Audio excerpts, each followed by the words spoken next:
Truax alongside Rich Sturry on stats. Adam Thompson is the man that makes everything go. And tonight, special treat, my guest play-by-play man will be Kris Mowery.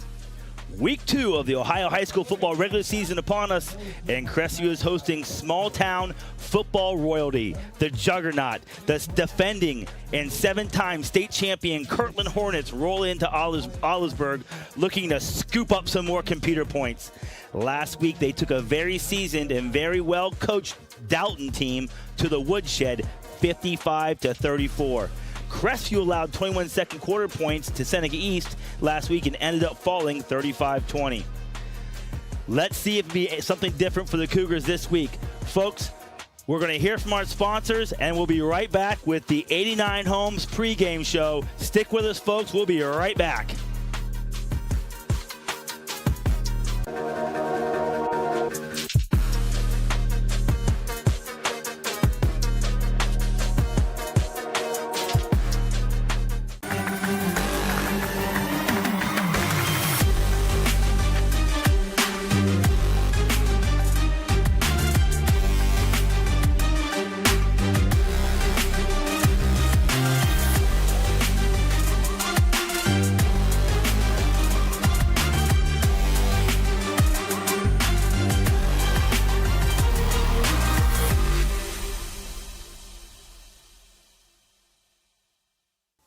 Take a look at all the action from Friday night football right here in North Central Ohio with great analysis, highlights, coach interviews, and so much more every single Friday night right here on the OH.Report.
Instead of paying for some big-name spokesperson, Kasasa Checking gives that money back to you in cash rewards. In fact, you just bought me this cup of coffee.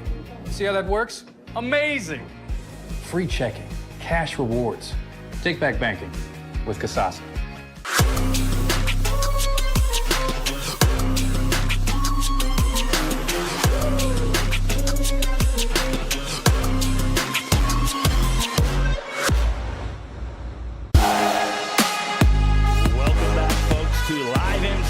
OH.Report. This is Zack Truax alongside play-by-play man Kris Mowery, and tonight your away team is the 7-time state champion Kirtland Hornets, coached by Tiger Laverde. Last week, Coach Laverde reached the 250-win milestone in his coaching career, and he brings a run-heavy offense into the Crestview game.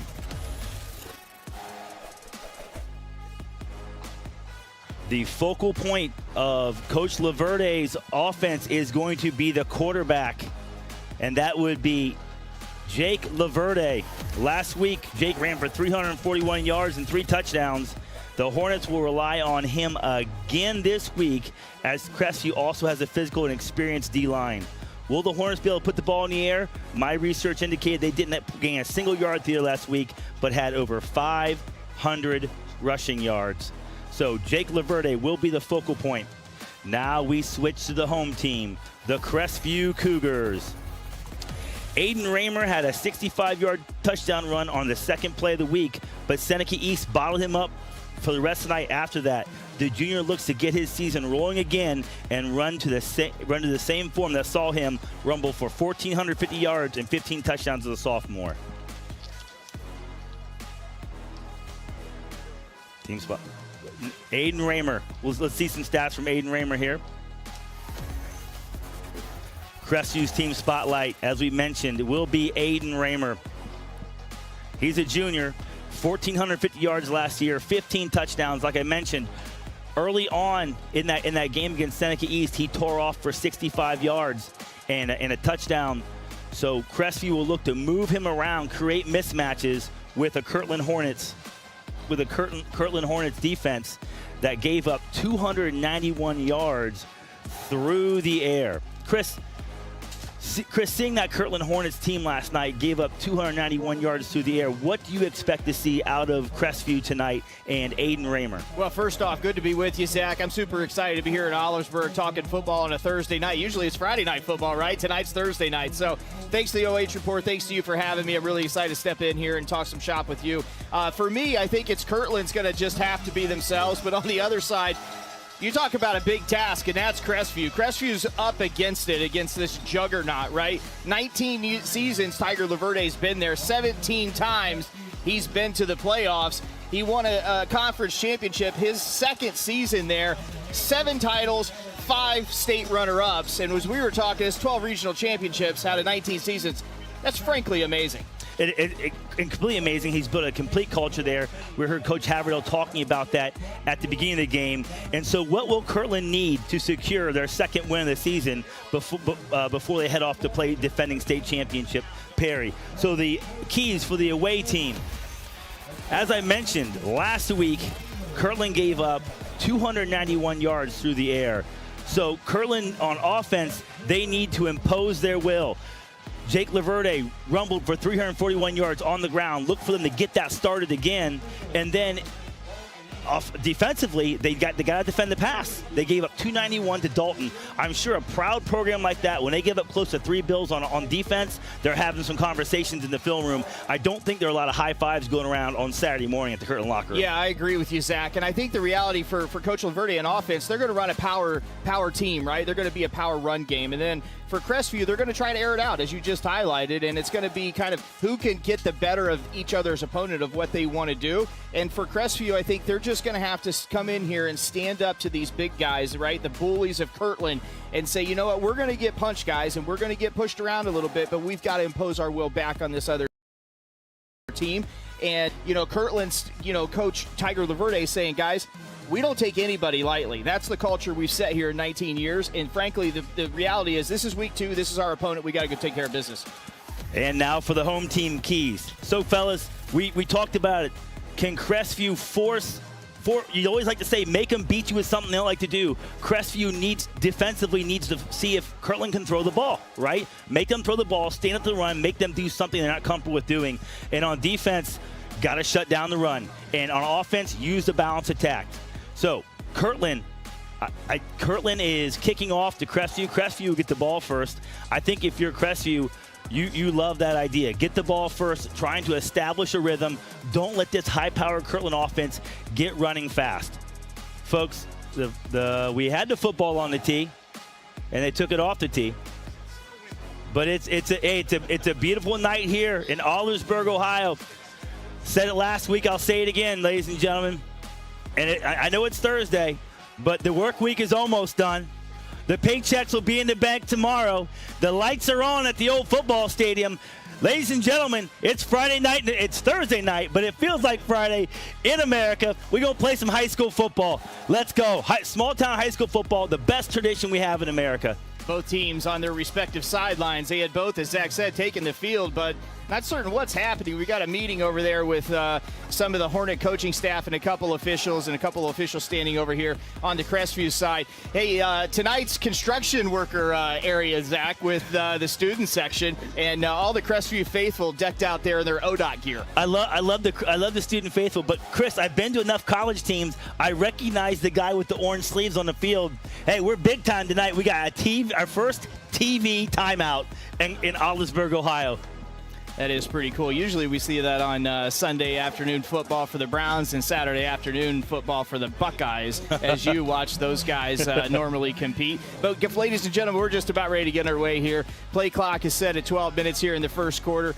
Play clock down on the field is at 25 seconds. We're getting ready to get it kicked off. And our starting cornerback here for the Crestview Cougars is Liam Kuhn. Aiden Raymer, who Zack highlights, the running back, and he's the bellwether, guy here, Zack, for this Crestview Cougar offense, and he's going to have to, I look at Crestview, and they're going to have to chew up clock, right, and keep the football out of Tiger Laverde's, team's hands and just methodically move that football down, and hopefully they turn into points. Well, when you play a running team too, Kris, what you want to do is make them earn every yard, right? You know Kirtland's going to come out with a run-heavy offense. Don't give up the long run. If you have to give up 2 yards, 3 yards, make them earn it all the way down the field.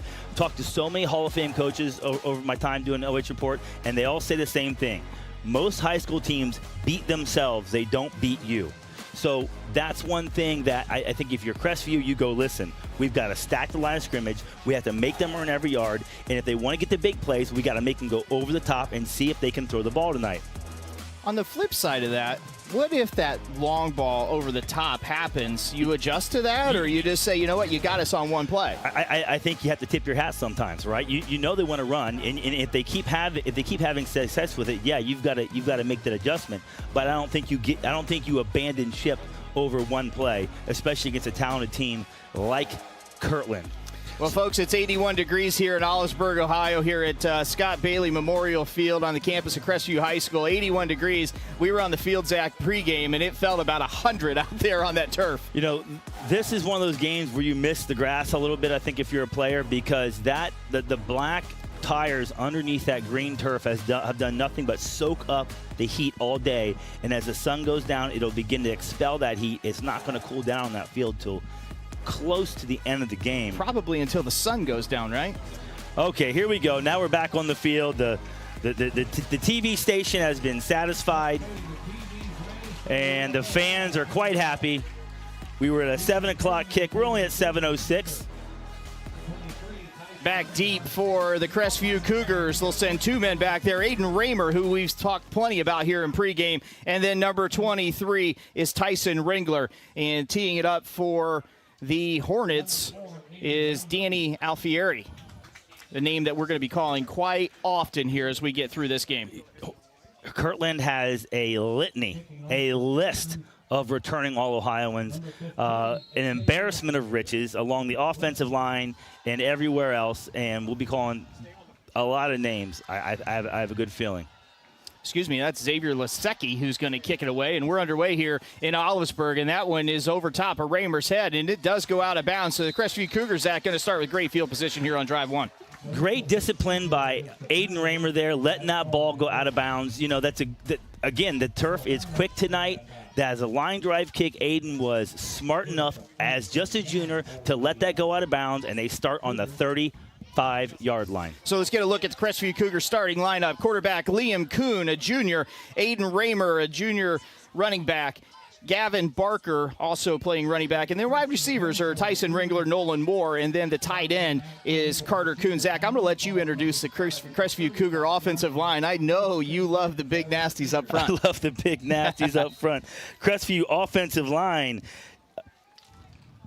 There we go. 51, Caden Stutes at left tackle. Jack Stevens, number 55. 64, Carson White. 63, Xavier Strudelder. And 59, Jeremy Lieber. Under center is quarterback Liam Kuhn. 2 to the wide side, wideouts, and a couple running backs there in the backfield. That'd be Barker and Raymer. That first handoff is over to Raymer, and he piles it forward for a couple yards. Or excuse me, that was actually Gavin Barker there for a couple yards. Now we'll highlight the Kirtland defense, the Hornets. Number 50, Matt Cayley. Number 33, a nose tackle, Ty Bledsoe. The defensive end, number 17, Noah Runyon. Number 6, outside linebacker, Jack Lisek.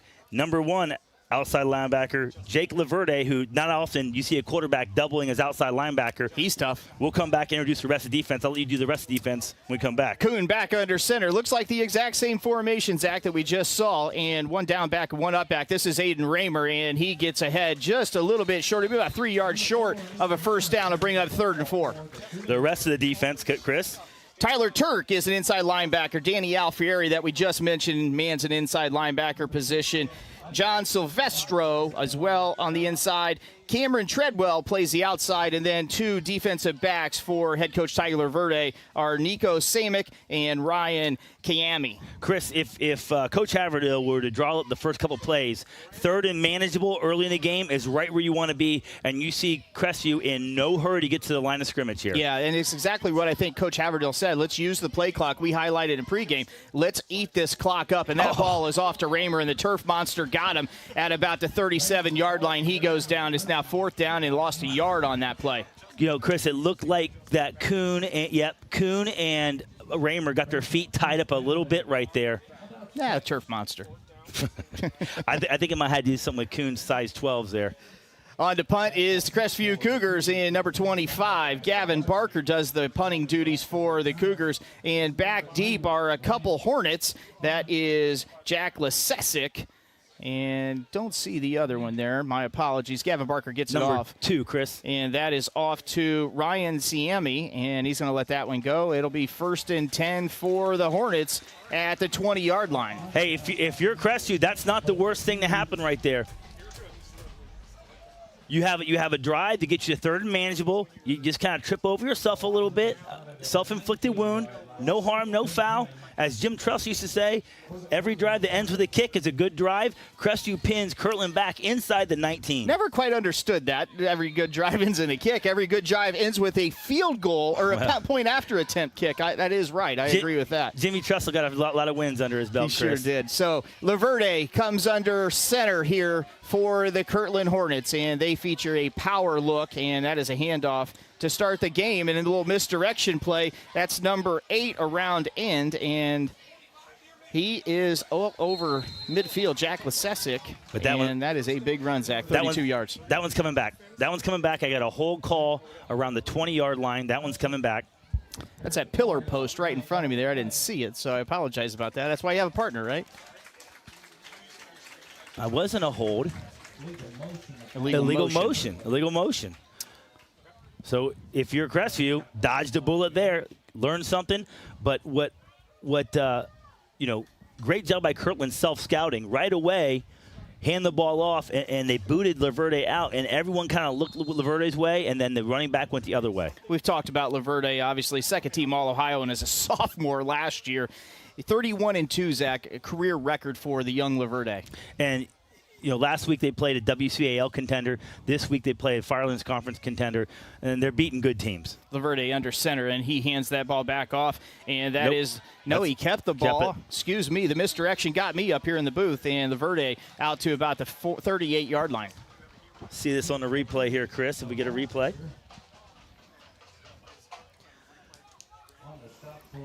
You went up against some of those offenses back in the day, Zach, where the misdirection, I'll tell you, and if it's executed to perfection like Tiger Laverde's done, it is really difficult to defend. Kris, I think they lined Laverde up at the tail right there. They had him at tailback. Now they got him. Laverde's number 1. Mm-hmm. They got him split out wide. He's the bottom of the screen. Is there 2? Oh, that's 7. That's 7. Handoff down to the left side, and it'll now be about 2nd and 5 here as Kirtland is challenging midfield here on the campus of Crestview High School. Hot day here, Zach, 81 degrees. Going to cool down to a really balmy 78 by the time the sun goes down. It's going to be a warm one throughout. Laverde and jump is the right guard, Jackson Siestro. He jumps offside, so that'll be 5 yards the other way. That'll bring up 2nd down and 11 for the Hornets. The only time Kirtland has been stopped on this drive is when they've stopped themselves. I don't expect we're going to see Laverde too much in the shotgun today. It just doesn't seem like what the Hornets want to do. They're not a shotgun team. Which is kind of a throwback. These offenses these days just sling it around the ballpark. So Laverde back under center and pitches it out wide to that is Laverde. Excuse me. That is the play you were just talking about, and Laverde is going to go to the house for the touchdown. Laverde at the 5, and he's into the end zone for a touchdown for Kirtland. Boy, a lot of missed tackles there by the Crestview Cougars, and Coach Laverde, Tiger Laverde, moving Jake Laverde around in different positions, and just goes old power eye, student body right, thunder right pitch. There's not a whole lot to that. Looks like the line all reach blocked. and then they do such a good job. Watch Kirtland's offensive line, how fast they get to the second level and get the linebackers blocked up. And on for the extra point is number 15, Xavier Lesecki, to make it 7-0. We'll be right back here on the OH Report after this message.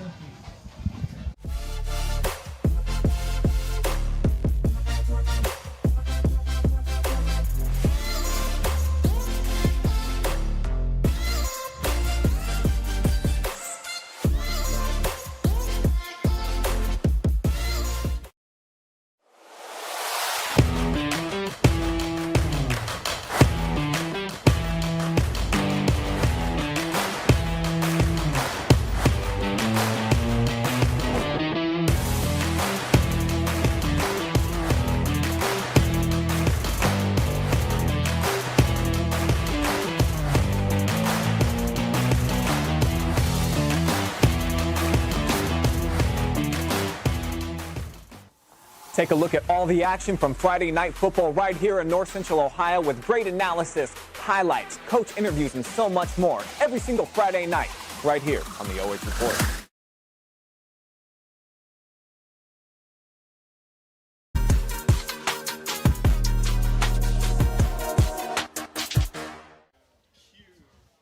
Welcome back to Crestview High School. Kirtland takes their opening possession right down and scores 7 points on the heels of Jake Laverde's 64-yard touchdown.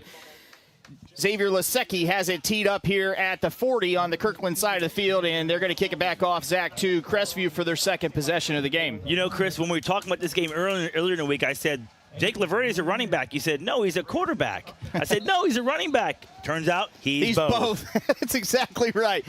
Lesecki into the football, end over end, little liner, and that one's going to get into the end zone, so that'll be a touchback, and Crestview will bring this one back out for their second drive. Do you do anything differently here on drive number 2, or you just say, you know what, we got to see a little bit more before we start making some adjustments? Well, you don't want Kirtland to get the ball back real fast. So I think if you're Crestview, once again, you go right back to that power run.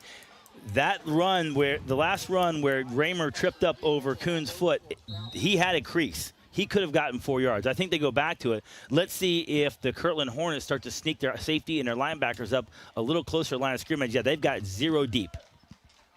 Little more traditional look for a power run team, and they give a counter to Raymer. Raymer's around left end. He's going to pick up a couple yards, but swarmed by a nest of Hornets. So now you hear, now's when you go, here's the replay of that little counter. They get it sealed up, but great job. Guess who? Jack Laverde on the tackle. His man is everywhere. Jake Laverde is some kind of football player, and going to be a joy to watch here. His dad, just as a reminder, is head coach Tiger Laverde. Tiger Laverde, Zach, has been known to coach some football. 250 wins, 240-20 at Kirtland High School.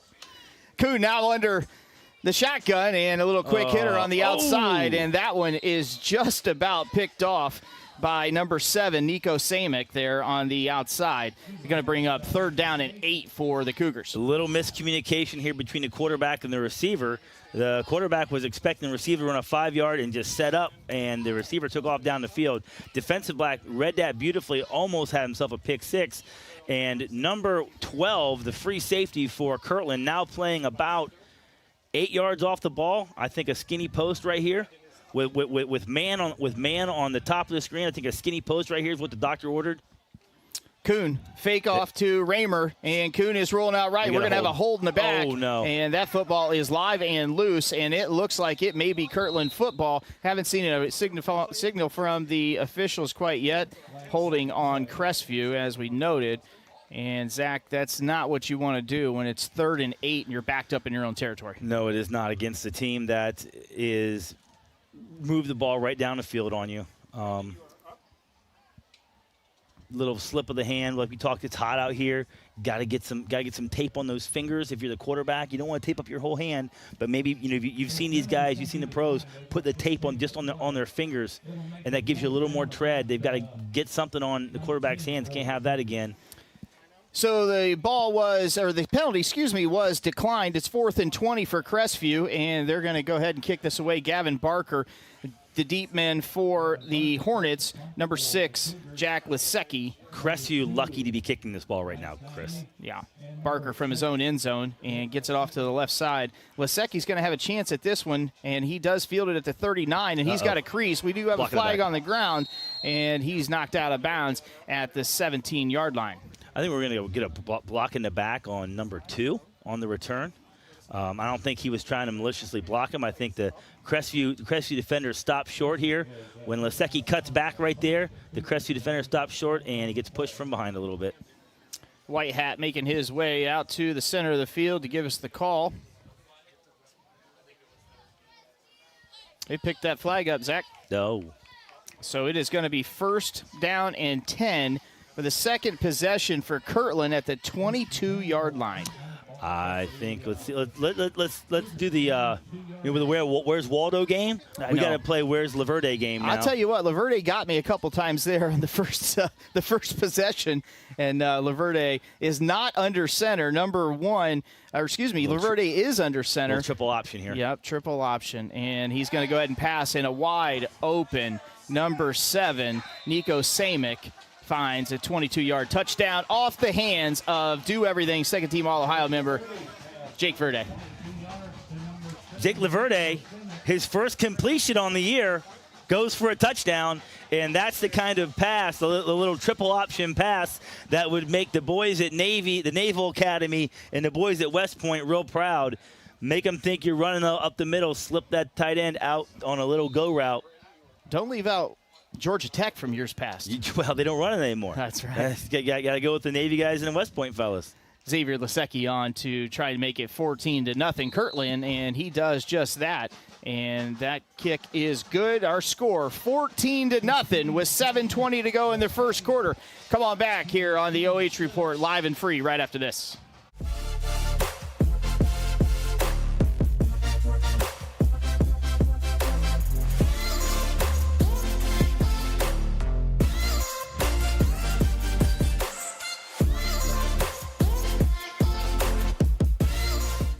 Instead of paying for some big-name spokesperson, Kasasa Checking gives that money back to you in cash rewards. In fact, you just bought me this cup of coffee. See how that works? Amazing! Free checking, cash rewards. Take back banking with Kasasa.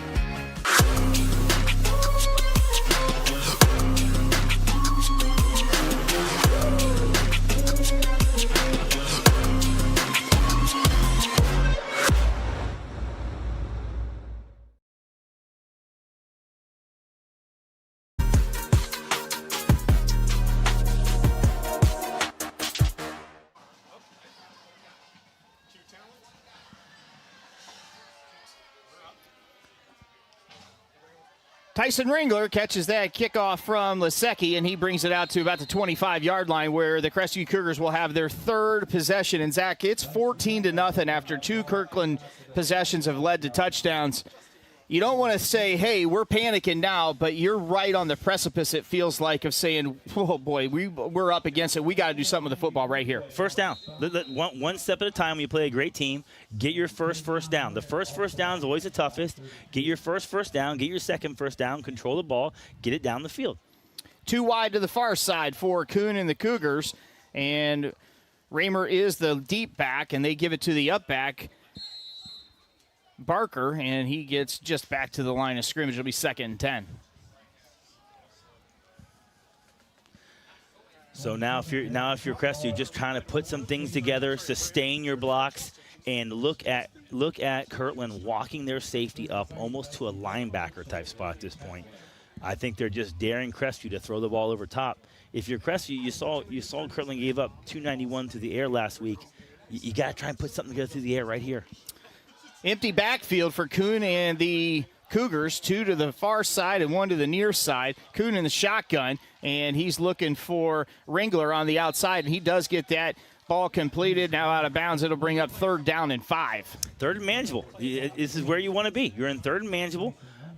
You're not quite in go for it on 4th down yet, but it's getting close. You certainly don't want to give Kirtland a short field, but you've got to try and find a way to get 6 yards right here, or 5 1/2, or 5 1/4, or You know, this is where Kirtland's dangerous. They know it's probably going to be a pass, right? And they are able to set back and blitz maybe a couple extra guys or whatnot. Kuhn yet again here in the shotgun, 2 to the wide side, and he's joined by Raymer in the backfield. And he fakes it to Raymer, and he's looking for Ringler, but here comes a host of Hornets, and they do sack Kuhn back at the 22-yard line to bring up 4th down. So Kirtland on this play, again, walking their safeties up, and they bring an extra linebacker right there, number 3. From Kirtland, Tyler Turk with the early pressure to force Kuhn to throw that ball when he didn't want to. Gavin Barker on for his 3rd punt of the evening, and he'll be punting it away from the 23-yard line. And back deep is a couple Hornets, and that one is going to be fielded by the Hornets' Ryan Siami, and calls fair catch. They'll have the football at the 44-yard line. 14-0. Hornets with an advantage over the Cougars. 5:44 to go here in the second quarter. Zach, what are you doing here if you're Laverde and the Kirtland Hornets? Run the ball. Run the ball and run the ball and run the ball again. Hey, I do want to point out, Coach Laverde putting two guys back to field the punt. I've always thought that's the best way to field punts, with two deep men. So Laverde back under center. You're going to hear that quite a bit as we keep going here. And a bunch of Hornets right at the line of scrimmage, man in motion. And that is given to the up man, Danny Alfieri, I believe, or it was Casey Karkhuff, one of the two. It's getting hard to see in that just mess of people, right? The mess of players there. Almost kind of like a little bowling ball moving around. Well, it's really cool, Chris. You know, you're seeing multiple formations out of a run-heavy team. It does not, we saw a triple option. Now we're seeing a version of the wing T right here. Laverde with the keeper, and he does a spin move, and he's going to get that ball out to the 42-yard line. He drags 2 Cougars for an extra 4 yards. Well, not only that, look how many Cougars bit on the fake. That's the guy getting tackled doesn't have the ball. Laverde squirts out the side, and he goes for a couple more yards. Yeah, this misdirection is a tough offense to keep up with. Well, they go triple option, and that's, you're practicing assignment defense for a triple option, and you have to practice assignment defense for a wing T. Now they're back in the triple option form. Laverde back under center, and he gives it to the second man up. That's number 4. Nice play. I believe we're going to have to go a little deeper in the play sheet here, Zach, for us, and get some new numbers and some new guys. That was a great tackle. Coach Laverde bringing some new guys in. I missed who had the tackle for Crestview, but that was a great play. It penetrated, beat the blocker, and penetrated and got the tackle. Second down. A loss of 2. It's the first time Kirtland's moved backwards, and Crestview did something. You got to take your wins where you can get them with your Crestview here. Here's that triple option you're looking at, and there's a wide open pass to Casey Karkhuff, and the only thing separating them from another touchdown was just a little bit of too much air under that football. Chris, I'd just like to bring everyone back to the All-Star game I covered last year, where a 300-pound kid I knew threw a touchdown on a pass very similar. And I tell people all the time, the toughest pass to complete is the wide open go route, because you let your brain get in front of you. And I think Laverde just put a little too much air under that one for the big fella. Just put it where he's at. He's wide open. That would have been 21 points unanswered for Kirtland, but nonetheless, it is now 3rd and 12 from the 44-yard line.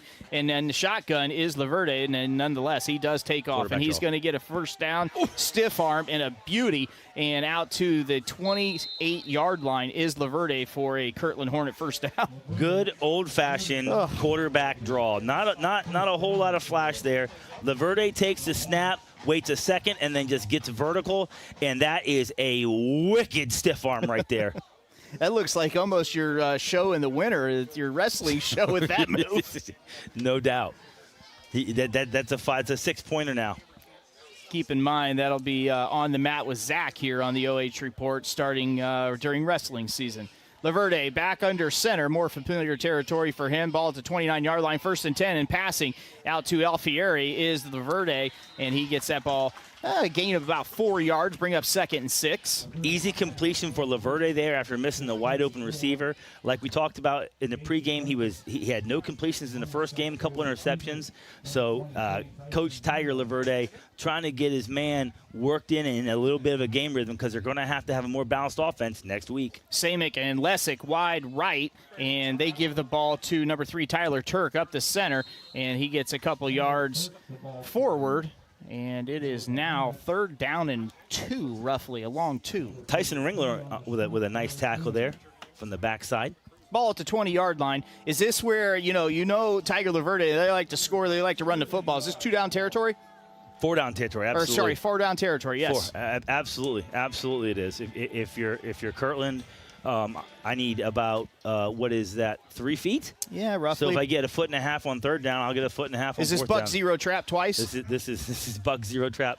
And look at this, single back. And they pitch it out to Turk, and Turk cuts it up, and he cuts it up fast. 1st down, and he's brought down awkwardly at about the 8-yard line, and Turk gets up a little bit gingerly, but he's going to be okay, stay in the football game. Gets his legs fell on, but right here, the Crestview defensive end turns in, but then he's got to dive down and make that play. He kind of loses his feet and lunges for the running back.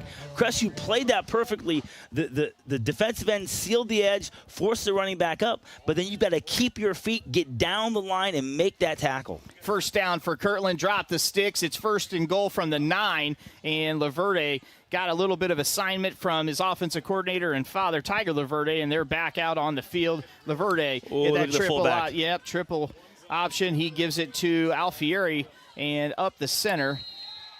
Not much of a gainer there. Bring up 2nd down and about 8 from the 8-yard line. Goal to go. Okay, I know the Fridge could do it, right? But blocking on the offensive line and blocking from the running back position is 2 different skill sets. Oh, we have a Crestview player down, and we'll keep it right here, Chris. But haven't seen a number yet. We'll let you know who that is once we do get a number. Yeah, you see that a lot from high school teams and from college teams. They'll take an offensive lineman or a defensive lineman or line him up in that fullback position and let him lead up through. And the wisdom is, I got this big body, he can blow someone out of the hole, and we can get a couple yards. But the truth is, blocking from that fullback position and blocking from the lineman position is 2 completely different skill sets that you have to learn. And right there, the defensive lineman just kind of got olayed, and the linebacker was able to make a play. Look, you referenced the Fridge, and he could do it, but that was in 1985, and nobody's really seen that, and they put a 340-pound Fridge in there. You know that... in that Super Bowl, you know who didn't score a touchdown? Walter Payton. Walter Payton did not score a touchdown in that Super Bowl. The Fridge had, I think, 1 or 2.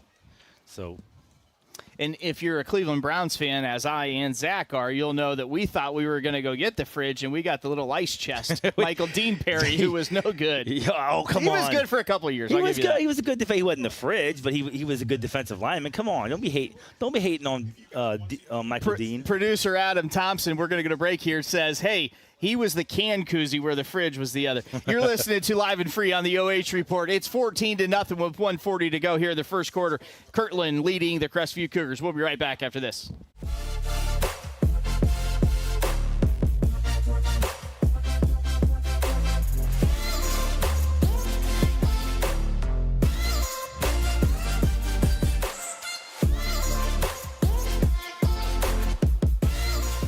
Instead of paying for some big-name spokesperson, Kasasa Checking gives that money back to you in cash rewards. In fact, you just bought me this cup of coffee. See how that works? Amazing! Free checking, cash rewards. Take back banking with Kasasa.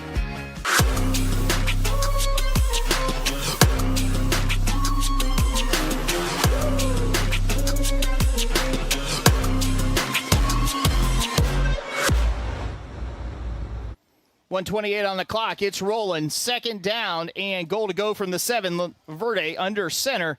And that one is a quick keeper, and that one's going to be an opportunity out there to Samick, but he gets away. Laverde does, and Laverde's going to pull that football. Oh, he throws it, and that's a touchdown. Unbelievable to Nico Samick. What a play by the athletic All-Ohioan quarterback, Jake Laverde. That was just pure athleticism, Chris. makes a man miss. It looked like they had that play blown up. He's in, makes a man miss, little stiff arm again, and rolls out. Never throw across your body in the middle of the field. He throws across his body, middle of the field, gets touchdown. Spoken wisdomly by the head coach of the Loudonville Redbirds, Mike Warbell, who would have been uttering those words in the 80s and 90s in Loudonville, Ohio. You're a coach. You're going, no, yes. Great play. Great play. Don't do that. Okay, great play. on for the extra point. We got a hanky down. That one is good if it is on Crestview. 20-0 right now. We'll wait for the signal, and that is on Crestview. And that play should stand. I assume Tiger Laverde and staff are going to go ahead and wave that off. Well, let's see if he does the Trevor Klein strategy. We saw Trevor Klein last week go for two twice on the same situation. Coach is saying, watch that play from Laverde again. Avoids tackler, stiff arm, rolls to his right, throws across his body, middle of the field. Number 7 makes a great adjustment, comes down the touchdown. For some reason, we're re-kicking, and that penalty was on Crestview. Nonetheless, Lasecki up and through to make it 21-0 here with 1:13 to go. Kirtland over Crestview, Zach. And I asked you this last drive when Crestview got the football back. What are you going to do right now? You got to try, to your point, get a first down. Get your first down. Get your first down. And like I said in the pregame, you need a balanced attack, right? You're not going to be able to run the ball all night. You want to try and establish a run, but you've got to complete a few passes. You've got to back those Kirtland linebackers, back that Kirtland safety up to establish the run. You've got to be balanced. Listen, and it's easier said than done, sure, right? I mean, this is a Kirtland team that at one point had a 55-game win streak. They've won, Tiger Laverde has won 230 games at Kirtland. So easier said than done. I'm prognosticating, but it's what Coach Haverdale is looking for. Some toughness out of his O-line, some toughness out of his running backs, and you know what? The Kirtland defensive backs are sticky. They are right on these Crestview wide receivers. Back deep for the Cougars, Aiden Raymer and Tyson Ringler again. And we are going to have a new Kirtland kicker here for the kickoff. That's number 45, Marco Valenic, and he kicks that one away, and Ringler's going to field that at the 5 and bring that one out. He's at the 15, a little stutter step, and he gets it out just about to the 20. He'll go down at the 19. A little bit of hand chopping back and forth there in the middle of the football field between a Hornet and a Cougar. Yeah, they got up, they shook hands. It was all good sportsmanship there, just good hard-nosed football.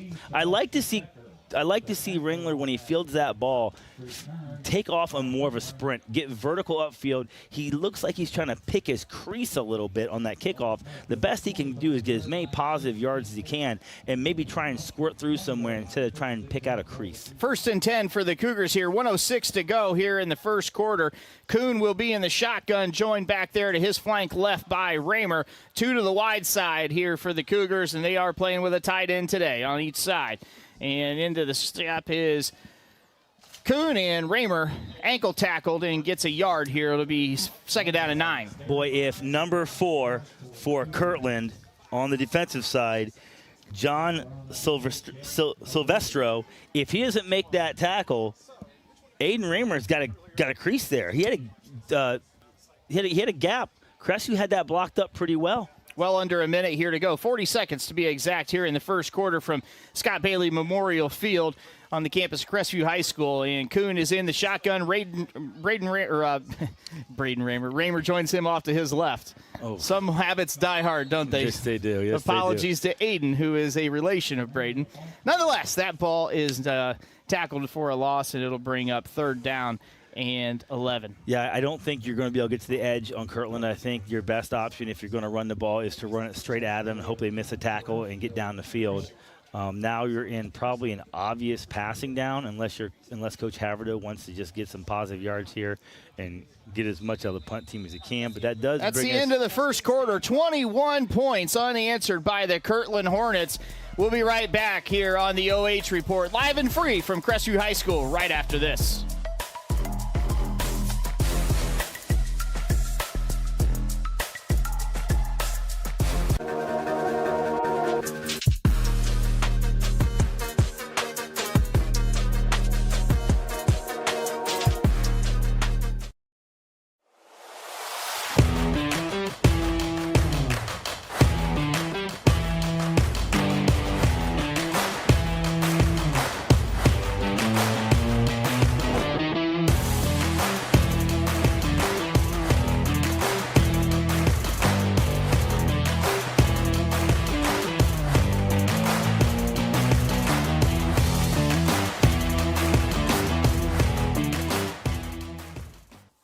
Take a look at all the action from Friday night football right here in North Central Ohio with great analysis, highlights, coach interviews, and so much more every single Friday night right here on the OH.Report.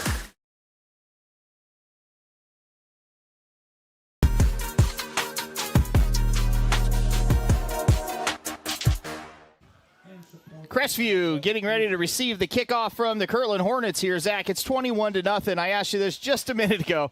What is Coach Haverdale and these Cougars going to do here to try and get back in this football game? Well, first thing, get some positive yards in this play and try and hit a good punt and just get a stop on defense. It's just got to come down to beating the man in front of you.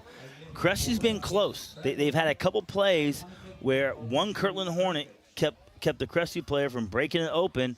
Vice versa, on defense, Crestview has missed some one-on-one tackles, not kept their feet to make a sack, to make a stop on the run. Crestview just has to do a better job playing fundamental football and try and claw their way back into this. And the other part of this, and a lot of kudos goes to that Kirtland defensive front. They're getting through the Crestview offensive line pretty quickly and creating a lot, taking the timing away from these plays that are in the Crestview playbook. Kuhn going to roll out to the right, and just as I say that, there's a fumble, and that is picked up by the Kirtland Hornets and rumbled into the end zone for a touchdown. That's number 34, Casey Karkuff, who delivers another touchdown pending the flag that's on the floor. That's going to stay. That is no flag. Excuse me. I saw one, but it did not. Must have got picked up. And nonetheless, it is 27-0 Kirtland pending the extra point. First quarter stats for Kirtland handed to me by ace statistician Rich Sturry. In the first quarter, Kirtland's Jake Laverde was 3 for 4 passing with 43 yards, 5 rushes for 115 yards and a touchdown. And number 7, Nick Somak, 2 catches, 2 touchdowns, 22 yards. Lasecki in and on, converts his 4th extra point to go along with 5 for 5 extra points last week. It's 28-0, 11:53 here in the second quarter. Crestview going to get the football kicked off. We'll be right back here on the OH Report right after this.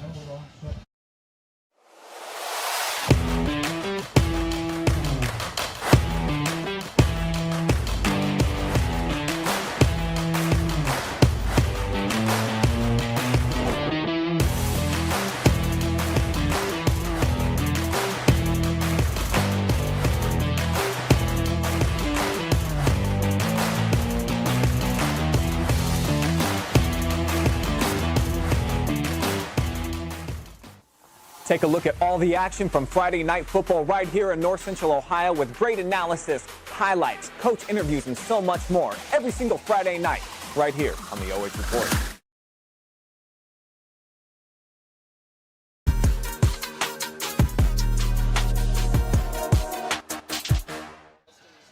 Another kickoff coming from the leg of Xavier Lasecki, and back to receive for the Crestview Cougars, the same two dynamic duo, Aiden Raymer and Tyson Ringler, and Lasecki's into it. He's got a high end-over-end kick. Tyson Ringler lets that bounce at the 22. That's a live football, gentlemen, and Ringler fortunately able to scurry up there and jump on that football to preserve the possession here for the Crestview Cougars. Yeah, live football there in a kickoff. Ringler smartly diving on it. You like to see him come up and field that on the run, kind of like a center, a right fielder or a left fielder when a lazy ball's hit to him, they're running in, catching it to make that throw. You want to see your return man catch it on the run, have some momentum. Kuhn and the offense back out for another possession. They find themselves down 28-0 here at Crestview High School. And, Zach, it's just been tough sled for this Cougar offense here to really gain any traction. Yeah. Kuhn with a handoff. Raymer spin move. That's a fumble, and Raymer looks like he might have got it back in the air. Fortunately for the Cougars, we do have a penalty flag down. I think it's a marker. Sorry, excuse me. It is a marker, and they're going to say Crestview football. So they do maintain possession. It's now 2nd down and 9. That is 3 fumbles for Crestview tonight, losing one of them for a touchdown. I don't know if it's the heat. The hands are sweaty, but we just got to grip the football a little better. A little elbow over wrist, or when you have the ball in your quarterback, 2 hands on it till you're ready to throw it. Under center is Kuhn, and this lone back is Raymer, and rolling out to his right and looking for a Cougar and caught. That is Carter Goon, who brings in that first down, the first down for the Cougars tonight, Zach. Great execution there by Crestview. Like you mentioned, Chris, Kirtland was getting through the line. Kuhn's an athletic quarterback. Move the pocket, roll him out, run a little flood that way, and great completion, great first down for Crestview. Let's see if they can build on that. Everyone saw that injury there to the Cougars there down at the Kirtland end zone area before we stepped away. That was starting center Carson White, who come off the field, and he's since been replaced. And Raymer off the left side there, Zack, for a gain of a couple. You know, Crestview can ill afford to lose an experienced lineman when you have the size and experience that Kirtland does on the defense. We got another one down, and another Cougar writhing in pain. That is number 17 for the Cougars. That's Caden Kissel. He's down, and they're looking at a lower extremity, and it's 28-0 here at Crestview. Sorry, it is number 4. It is Aiden Raymer, the one guy they did not want to have nicked up. We're going to step away here while everybody tends to young Mr. Raymer. You're listening to Thursday Night Football on the OH Report.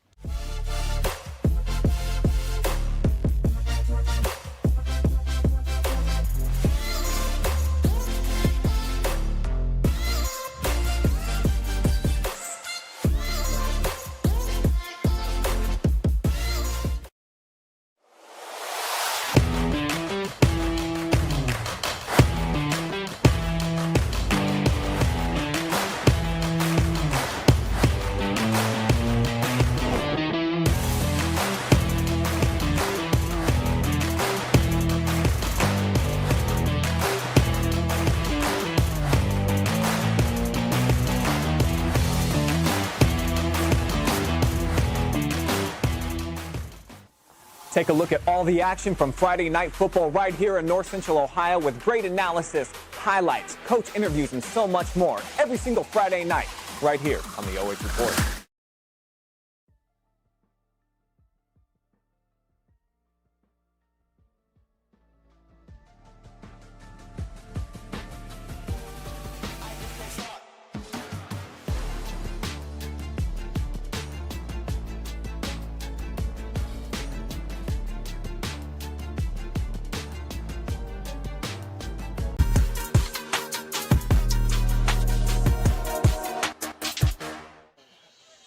Well, Zach, for the Crestview Cougars, what you didn't want to happen, Aiden Raymer out of the football game, fortunately under his own power here, and tackled, looked like a little bit of a lower leg injury, and Kuhn is going to get away and avoid the pressure, and smart play by the young Kuhn to throw that football out of bounds, avoid the sack, and that'll bring up 3rd down and 10 from the 31. Well, the Kirtland defensive line was on him in a flash.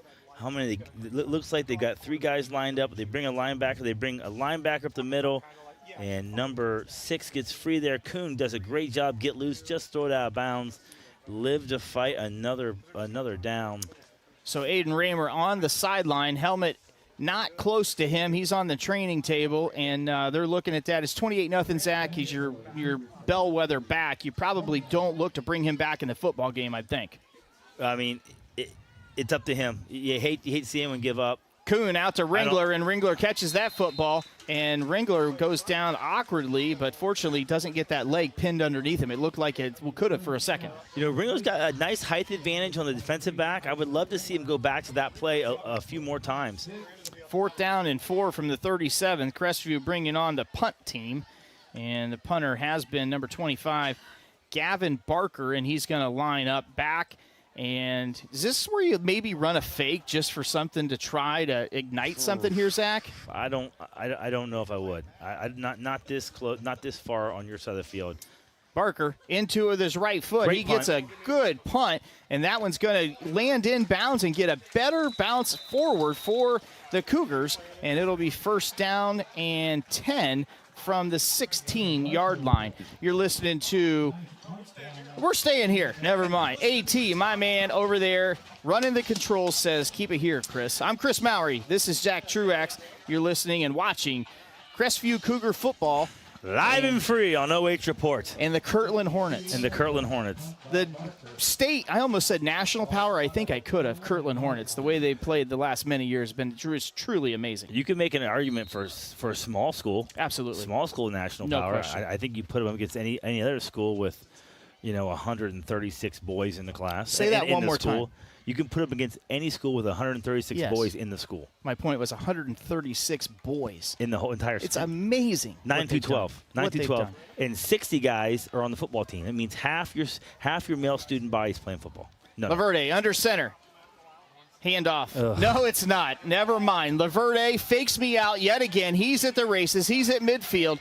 He might get caught, but I don't think so. He's at the 20, the 10, the 5, and Laverde with an 81-yard touchdown run. Kirtland 34 pending the extra point. Laverde might need some oxygen after that long run. 89 yards, Chris. And there's the long run. That's what you didn't want. We talked about make him earn it all the way down the field.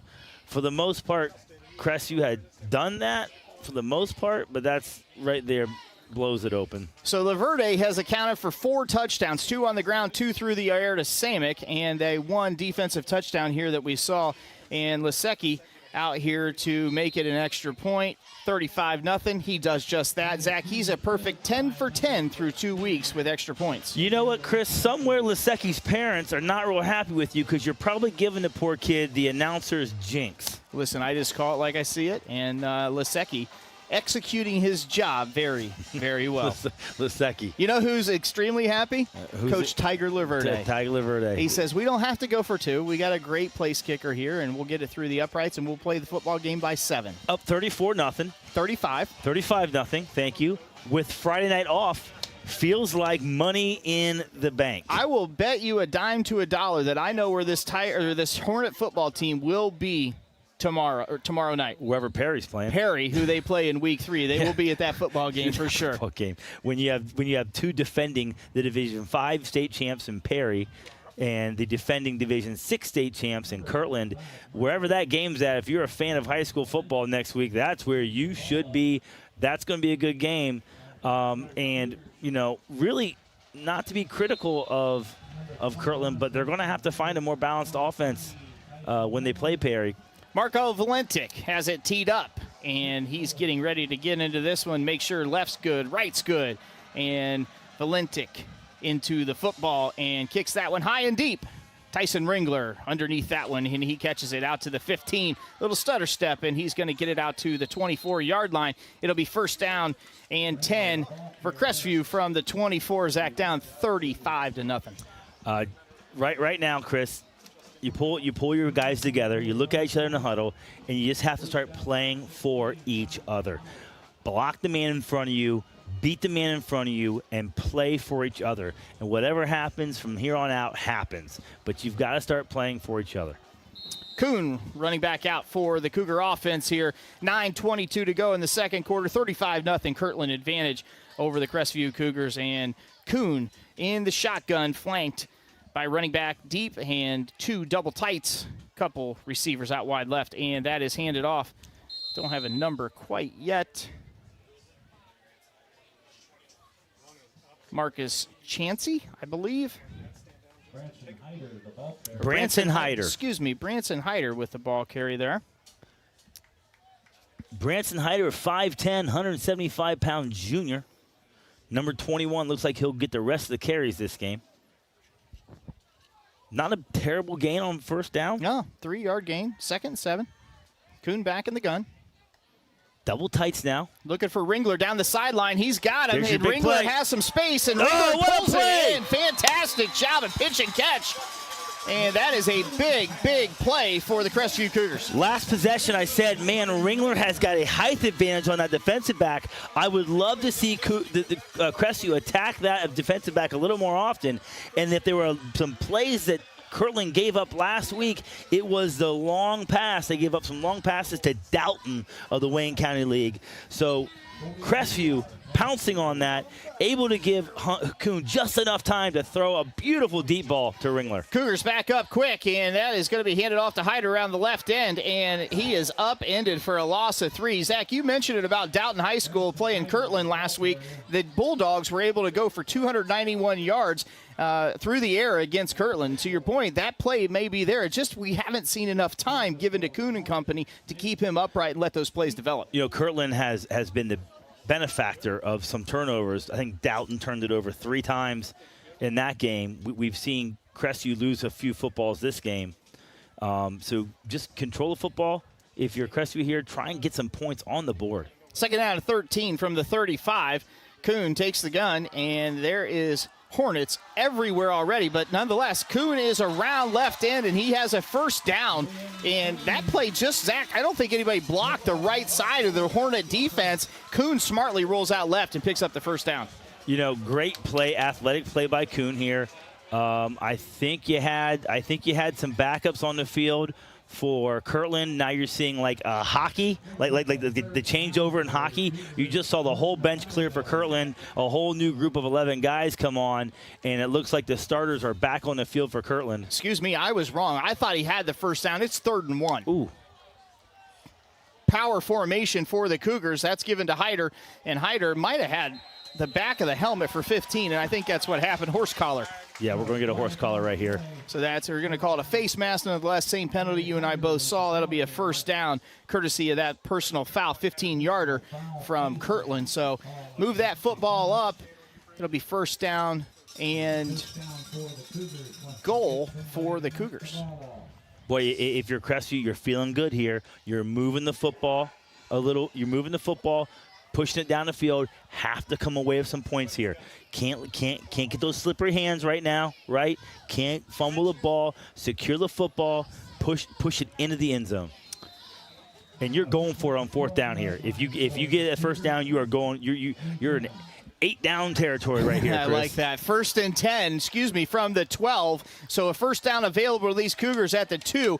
A score would go a long way for Coach Haverdale's club right here. And Kuhn under center with the double backs. And that is given off to Hyder. And Hyder met absolutely immediately by a nest of Hornets. It'll be 2nd down and 12. You know, Chris, Hyder in with the first team, and that handoff with Kuhn looks the timing's just not quite right. You know, Raymer and Kuhn have so much time together. Their timing's so on, and now you put Hyder in, who's a good back, but the timing is just a little bit off. You know, the thing we were prepping for this game, the number, and it's small school football, which is probably arguably the best football variety in Ohio. And Kuhn roll out to the right, and he's got several Hornets on top of him. And number 34, Casey Karkuff, pushes him down for that sack outside the pocket. But what I was going to say, the number of offensive guys that play defense and defense that play offense on both sides of the football here tonight on display is amazing. And let's start with Jake Laverde, who's the starting linebacker, free safety, rover, and the quarterback for this Kirtland team. The Swiss Army knife of Kirtland football. They put him everywhere. Right there, number 34 for Kirtland. I'm sorry. Yes, for Kirtland, Casey Karkuff on a blitz coming through unblocked. They're bringing him again. Crestview picks it up that time. Oh. They had Ringler wide open on that skinny post route up over the center, and he got in front of both of those Kirtland defenders. That play was there, just went off the fingertips of Ringler. Now it'll bring up 4th and 18 from the 20. What are you doing here? Perfect. Well, let me talk about that last play. Yeah. Perfect play call by Coach Haverdale, because Kirtland sneaking that safety up, so that skinny post was open. Ringler ran a great route. Just a nice physical play by the Kirtland defensive back to jar that ball loose. Oh, 4th and forever. I think you try and find Ringler here. Going to call a timeout on the sidelines for the Cougars. And I think you're going to talk about just what you and I were. Do we take some points, get on the board, or we try to go for it here? No, I'm going for it all the way. I'm going for it all the way. I'm not trying to take any points. I don't trust my kicker here. Small school football. I don't like it. So I'm going to try and create a mismatch with Ringler. Somehow, if you have if you can put trips right or trips left, put Ringler on the other side, create a mismatch with a shorter defensive back, and if you have to, roll the pocket towards him if you have to, and throw up a jump ball for Tyson Ringler. Tyson Ringler, where do they have him listed at? 6'3". 6'3". Yes, if I have a 6'3" wide receiver, and Kirtland's defensive backs, I don't think are anywhere close to 6 foot. No. I'm actually trying to put Tyson Ringler on an island, throw it up for my big guy to go compete for it. Jake Laverde, who checks in at 6'2", arguably can play DB and linebacker, right, is probably the Hornets' tallest player. Samick is 6'3" as well. Nonetheless, here we go. 4th down and 18 from the 20. Kuhn in the gun, Hyder off to his left. 2 receivers to the wide side. They're looking for Ringler. They're going to force it to him, and that ball should have been picked off, but a smart play by the Kirtland Hornets just to let that football drop. They're going to get the ball back here at the 20. Kirtland lines up with 3 safeties deep, all defending the goal line. Such smart football, and Crestview runs a route right into one of the safeties. And I don't know if he tried to drop it, but he definitely Let's dropped give him credit. That was a really headsy, high IQ football play. So Laverde and company come back out here with 6:09 to go in the second quarter. It's 35-0 Kirtland. And back on defense are these Crestview Cougars here on their home field. If you're Crestview, just like I said, make Kirtland earn it down the field. You know they're going to run it. Keep your feet. Tackle with your feet. A couple times we've seen Crestview guys be in the right position, but they didn't keep their feet through the tackle. New quarterback under center is number 21, Max Paul, for the Kirtland Hornets. And believe it or not, the Swiss Army knife not in on this possession. Well, if I'm playing Perry next week, I don't think I put the Swiss Army knife back in on last possession either. Go take a shower. 81-yard touchdown run. But even at Kirtland, small school football is small school football, and the backups don't get as many reps as the starters. And right there, you get a fumble on the first snap. Max Paul under center. One lone running back behind him, man in motion, and that ball is handed off Alfieri, I believe, and punched up in there.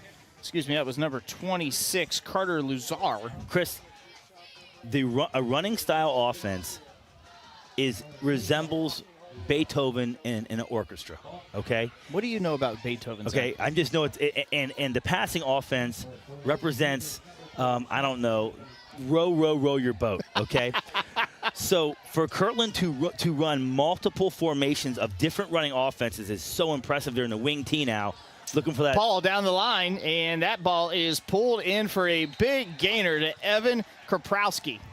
Triple option, the old triple option pass here. Like I said, would make the boys at Navy proud. Come out in triple option, fake the run, set up, go deep, one-on-one, let your big, tall receiver make a play. 5 minutes to go here before halftime. 35-0, Kirtland over the Cougars. You know, this game came about really interesting. Both of these head coaches, Haverdale and Laverde, coached in an all-star game last year. They became buddies and said, hey, we should play each other someday. And ironically, both schools had week 2 open, and here we find ourselves tonight. Fast fact that we were told, Coach Haverdale's mother still lives in Kirtland. Amazing. Yeah. Wow. It looks like the hometown guys aren't taking it easy on Coach Haverdale. I don't know how many friends would agree to getting their nose bloodied 35-0 before halftime. with friends like that, Kris, with friends like that. Well, some of our friends run other people's hill, but nonetheless, I digress. 35-0, 4 minutes, 30 seconds to go till half. Max Paul, again, under center, and Laverde getting looks like might be a night off, and there's a wide open touchdown pass to Evan Kroprowski. No, excuse me.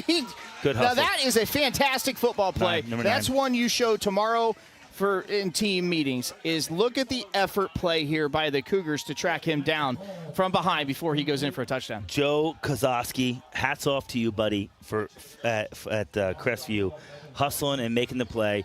Just got to play better assignment football. It's a triple option. You cannot get caught looking in the backfield. He's going to get a little talking to for giving up the big play and not playing assignment football, but at least he hustled and made the play and got him down. Look, you're 35-0 down in the hole, right? I just love the simple fact the kid didn't mail it in and gave up, right? He kept going. He didn't give up. Hats off to him for that. He gets a helmet sticker. That's what we say on Saturday mornings on our flag football team, Zach. I don't think you get a helmet sticker for giving up that pass play. But at least you get a pat on the back. Timeout by Tiger Laverde and the Kirtland Hornets. Right here on the OH.Report, live and free. I'm going to go back and talk about Kirtland football a little bit. And what I alluded to earlier, the blocking schemes are so much more complicated on a running offense. And you've seen Kirtland run 2 running offenses so far. It's been the triple option and the wing T. They're in a wing T set now. Evan Kroprowski under center, and I guess, that's number 13. We don't even have a name for him. That's pretty wild. We're now on quarterback number 3, folks. We're well through the depth chart, and that's for the Hornets. Second down and 9, 35-0 Hornets. Let's see if Crestview can make a stand right here. After giving them a 1st and goal from at the 2, they forced Kirtland backwards 3 times. You come out in a wing T again. 3rd and goal from the 8. Run it up into center there, and that's going to get blown up, maybe a gain of 1. So it'll be 3rd and goal from the 7. Under 3 minutes to go here before halftime. Kirtland looking with their backups in now, running the wing T. Just running it right in the middle.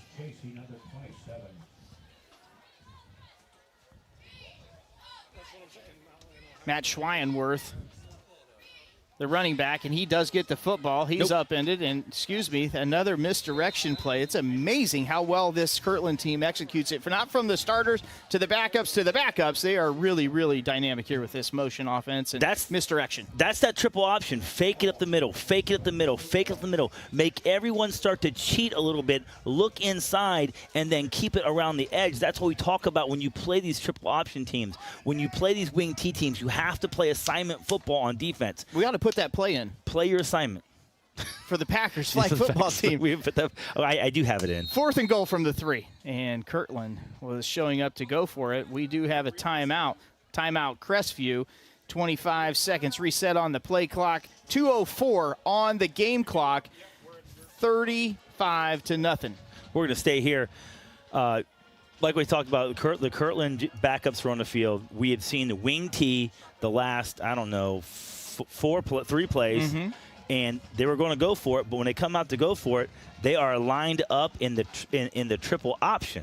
So even the backups have some experience running both sets, and those assignments for those 2 offenses are completely different. Not only you have different running assignments and fake it, but then you have different blocking assignments too on the offensive line. So the offensive line, when they hear that formation come in, the first thing they'll hear is wing T or triple option, and then the play. So these kids know 2 different offenses. Really impressive. Kirtland up under center. 4th and goal from the 3. Up 35 points. They are going for it. And that triple option yet again that you've referenced, Zach. And that ball is handed off. No, it's a bootleg out to the right, and a wide open Hornet. Landon Oppenheim, not Oppenheimer, but Oppenheim secures that touchdown from 3 yards out. I love not taking your foot off the gas pedal and letting your kids play. I can't imagine how hard it is to make the varsity squad on this Kirtland team. So when the backups get in the game, let them play. The defense has got helmets on too, and they're to stop us. Some people might say, you're up 30, whatever, to nothing. Why are you going for a touchdown? Because it's Thursday night and the lights are on. Let them play. Lasecki, right foot into it. Give him 11 for 11 PATs. It's now 42-0 here at Scott Bailey Memorial Field. 1:58 to go. We'll be right back here, live and free on the OH Report.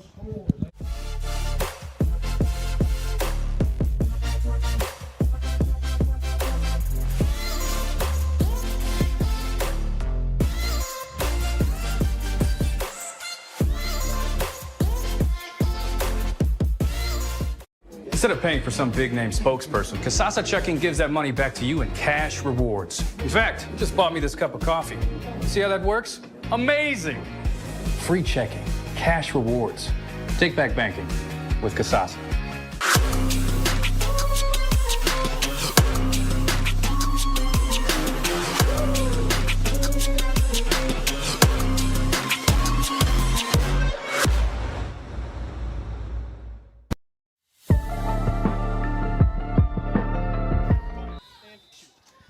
Xavier Lasecki has it teed up for the Kirtland Hornets, up 42-0, and he's getting ready to get his right foot into this football. And Lasecki sends this football end over end towards Tyson Ringler, and it drops, and that's another live football, and out of bounds at the 24-yard line. I think the Cougars might have to just move up just a little bit there. That ball's continually landing in that 20-yard area. Kirtland's done a good job. The kicker has done a good job of moving it around. I think 15 might need a ice bag for his foot before the night's over. He's kicked that ball so many times. Well, he's been effective, Zach. He's 6 for 6 on PATs, and he's effective. How about that? I don't know what else to say. He's perfect. Perfect. He's perfect. Out for the Cougars comes number 10, Liam Kuhn, yet again, and he's flanked off to his right by Branson Hyder. 3 wide outs for the Cougars and 1 tight end. Carter Goon on the left side. Kuhn hands it off to Hyder. Hyder around left in, and he's got a crease, and that football's on the ground. And I believe that is recovered by the Cougars. That is wrist over elbow. It's what he needs to work on, the wrist over elbow technique. So when you're running the football, you want 3 points of contact, your hand, your elbow, and your bodies. And you need to keep your wrist over your elbow. And you see when he's running, you see that wrist go below his elbow? When you run the football and your wrist drops below your elbow, the ball can be punched out quick. So you want to keep that wrist above your elbow and run it like a little tiki barber action. Net positive play for Hyder. 2nd and 8, and Kuhn has Tyson Ringler down the center of the field and just overshoots him by a couple yards. He was going for the home run ball right there, Zach. I like the idea. I like the idea. You know, Tyson Ringler's going to need some oxygen after that one. That was a long run. They're going to probably bring a sub in for him. Is he heading off to the sideline? Temperature, fortunately, as the suns went down, now down to 77 degrees and not quite as hot and miserable for the football players here on the field. Kirtland once again sneaking a safety up, but great coverage by number, looks like 12 for the Kirtland defense. Evan Kaprowski. Good coverage with Ringler step for step. And Kaprowski looks a little taller. 3rd down and 8 from the 27. Kuhn in the gun. Kaprowski's 6'4", Chris. He can hang a Ringler on the height. Hyder on the right flank of Kuhn. Going to roll out right, look left, and finds Carter Goon, but that ball batted down at the line of scrimmage. That'll bring up 4th down and 8 from the 27. Another chance where Crestview had to make a play. They had it blocked pretty well. They had the right play called, and just another great individual effort by Kirtland. Look, you know, the reality is Kirtland's good, right? They're just athletic everywhere, all up and down. And, you know, we'll get into it as the broadcast goes. We were fortunate to talk to Coach Haverdale a little bit on the field before the game, and he's become friends, as we talked about, with Tiger Laverde. And, you know, what it means to be a Kirtland Hornet football player and from Coach Haverdale was just amazing. And that punt is away, and that is caught by the Kirtland Hornets. Number 2, Samick, pulls that one in. He's had quite a day, Zach. 2 touchdowns for the young receiver from Kirtland. 42-0. Kirtland over the Cougars. 1:01 to go here before halftime. Let's see if Crestview can just force Kirtland to sit on this ball and not get another touchdown here. Kirtland up 42-0 at half. If you're Crestview, you're just trying to keep Kirtland off the board and get to the locker room. Triple option here for Kirtland. Gives it a second back up the middle. Nice little gain of 5 yards. Tackled by what looks to be for Crestview, number 21, Branson Hyder on the tackle. So Hyder in now playing both ways. And there's that triple option on the replay you see. Nice little run to start here. Giving the second back, number 27 for Kirtland. That is Matt Russ. Oh, they're still going. Helmet comes off. Sorry about that, Zach. I stepped away. I was trying to get a number from the band from Kirtland of number 13, a name to go along with that number. He's not on the roster, so apologies to him and his family when they watch this back and he doesn't get any reference shout-outs. Matt Russ getting the carry the last 2 plays, comes out. He lost his lid. But Kirtland in that triple option now and just running the ball straight ahead, allowing the clock to run down 15 seconds. I don't think they'll get another playoff right here. I don't think they want to get another playoff, to be honest with you, just out of respect. 10 seconds to go. It's 42-0. Oh, I don't know. I might be wrong. We're down to 6 seconds, 5 seconds, and this football is snapped. And that is a pitch. Option pitch on the outside, and that is number 23. Max Samick. Max Samick. And that is the little brother of the touchdown catching Samick. We're at halftime here, Scott Bailey Memorial Field. It is 42 nuggets for Kirtland and no chicken nuggets for Crestview. Folks, stick with us. We'll take a quick break. When we come back, we'll be able to watch the bands play. So stick with us. We'll have some halftime entertainment from the bands. Don't go anywhere. Live and free on OH.Report.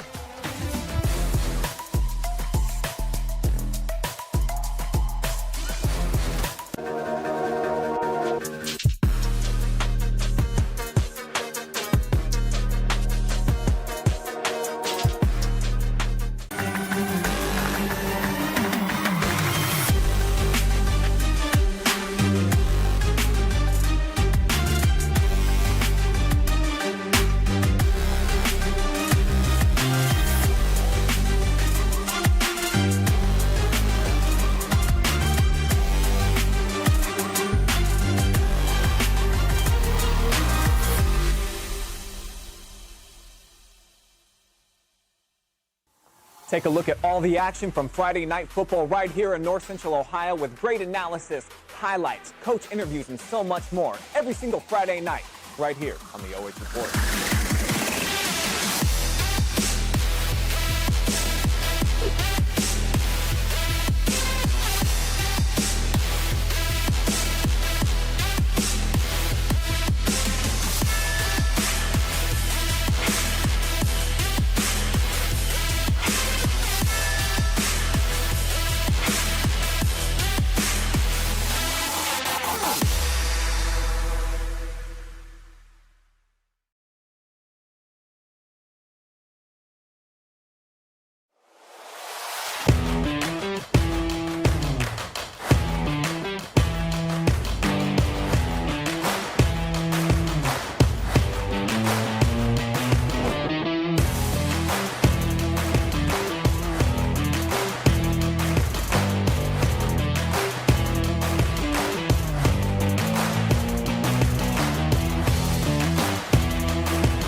Instead of paying for some big-name spokesperson, Kasasa Checking gives that money back to you in cash rewards. In fact, you just bought me this cup of coffee.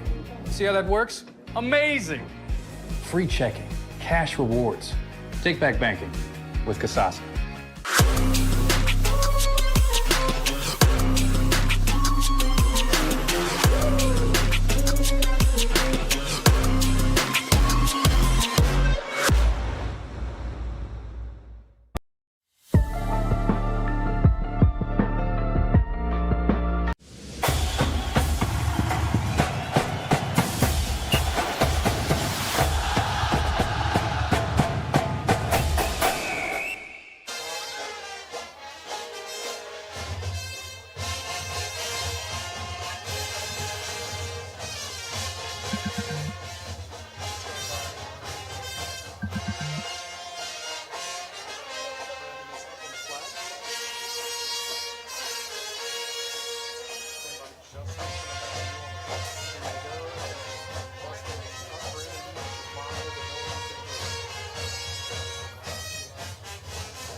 We feature our flags and majorettes with this song released in January of 1978 by the Electric Light Orchestra, and one of my favorites, Sing Along to Mr. Blue Sky.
We close tonight's halftime show with a song released in June of 2013 by Swedish DJ Avicii. Here is Wake Me Up.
Ladies and gentlemen, the Kirtland Hornet Marching Band. Have a good night and a great season. Go Hornets!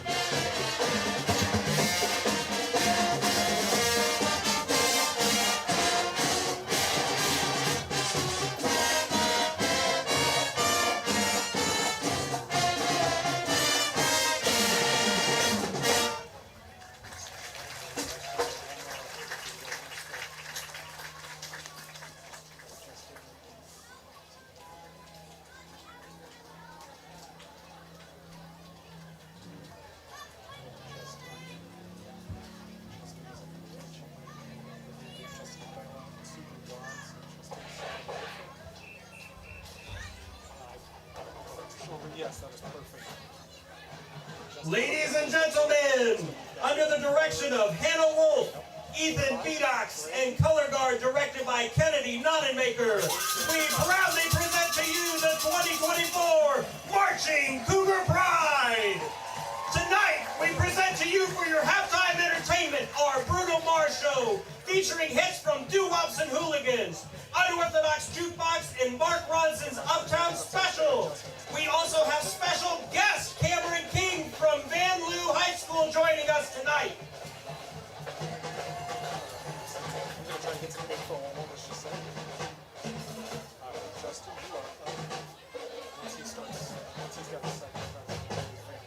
The Marching Cougar Pride opens their show with the lead single from Bruno Mars, Unorthodox Jukebox, recorded in 2012. This song debuted at number 34 on the Billboard Hot 100 and sold 92,000 copies in its first week. So sit back and enjoy the band's performance of the pop hit, Locked Out of Heaven. I gotta go talk to this guy.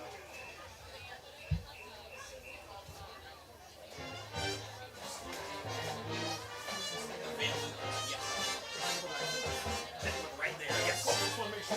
Yeah, absolutely, thank you. Alright, so Justin, if you look to your right, there's a gentleman with a baton. It's on loan. He's from Carothers, so let me know when you get a nice shot at him. There you go.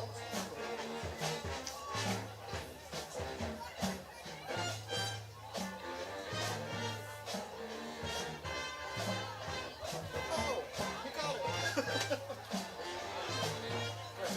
Just be aware of where he's at, Justin, just in case I ask for him again.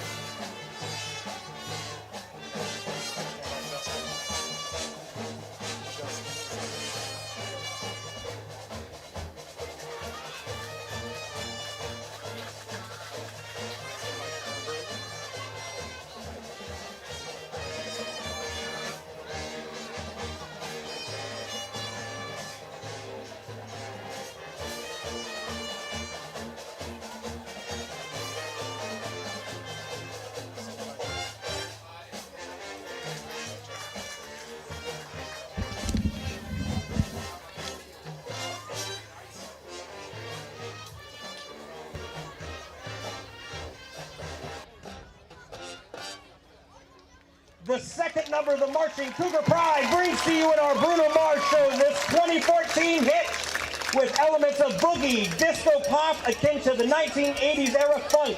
This song topped the charts of 19 countries and reached top 10 in 15 others. Here is Marching Cougar Pride's performance of Uptown Funk.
We close tonight's show with the lead single from Bruno Mars' album Doo-Wops and Hooligans, released in 2010.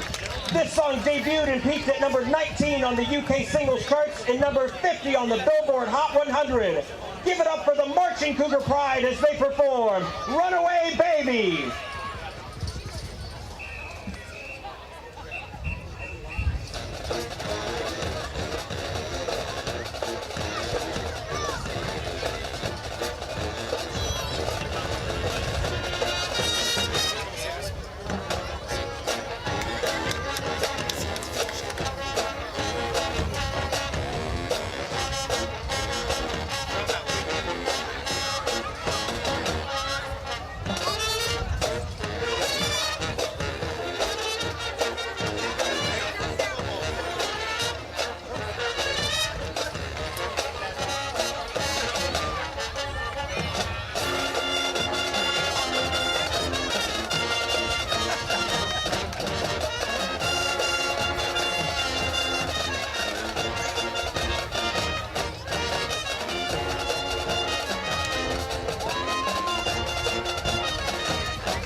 Take a look at all the action from Friday night football right here in North Central Ohio with great analysis, highlights, coach interviews, and so much more every single Friday night right here on the OH.Report.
Instead of paying for some big-name spokesperson, Kasasa Checking gives that money back to you in cash rewards. In fact, you just bought me this cup of coffee.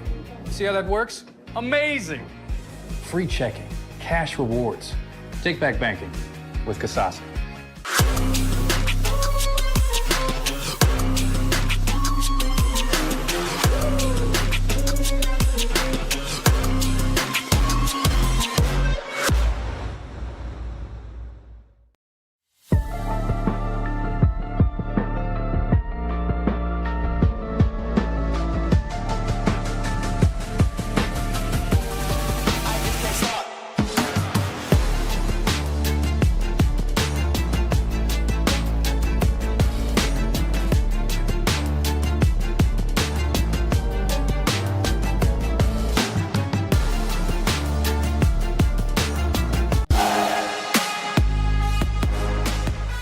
Welcome back to Scott Bailey Memorial Field here on the campus of Crestview High School. I'm Kris Mowery, joined alongside by Zack Truax.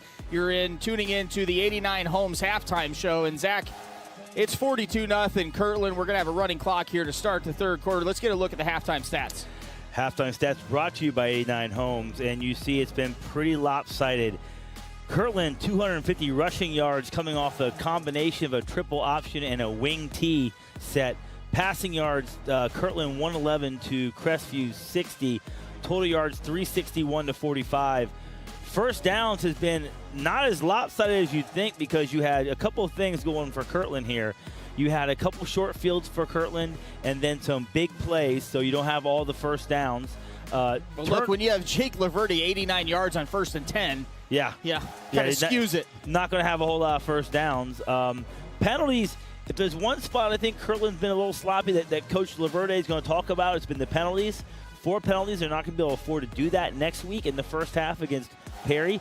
If there's one thing that Coach Havido can say we've done well, 0 penalties for Crestview, and penalty yards 40-0.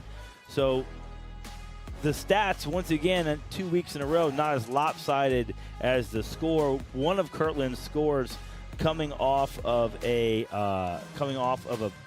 fumble at the end zone, and that turnover. Crestview put the ball on the turf. I think three, maybe 4 times. I think it might have been 4 times. Okay. At least 3 times, losing one of them, and Kirtland benefiting from that. That's your 89 Homes halftime report. As we head into the second half, we'll have a running clock. Kirtland and Crestview finishing up their second half warm-ups now, about 1:50 going into the second half. The sun has gone down. It has cooled off a bit. 77 degrees. 77 degrees feels pretty darn good right now, Chris. And the biggest thing is the sun's not beating on our backs. Got a beautiful sunset behind us here in Olivesburg, Ohio, as the second half starts and the sun starts to set on this game. 42-0, 1:22 to go until we kick off the third quarter. And Zack, the reality is we've seen the first string Kirtland offense score 21 points in the first quarter, and then we saw the second string kind of come in, and Coach Laverde took him out, put him back in on one of those Crestview drives that kind of 50-50 there. You want to allow any points, right? He put him back in on defense, and then forced a 4 and out, and then went down, scored the ball, and then he got everybody back out. We're not only on the second string, we're into the third teamers here as we get into the third quarter. Talking to Coach Haverdale at the beginning of the game, he talked a little bit about the culture at Kirtland, how they compete at everything. And you see that throughout their roster, kids coming on, maybe not perfect execution, but they're competing, they're pushing the ball down the field. And don't expect Kirtland, any of Kirtland's players, to take their foot off the gas pedal here. I talked a little bit about in the first half, programs like this, even at small schools, programs like this, it's hard to make the first string roster. So when you get your opportunity on Friday night, you go and you make the most of it. And that means hanging however many points on someone. It means hanging however many points on someone. I had a football coach who used to preach that all the time. My JVs play on Saturday. I let my varsity play on Friday night.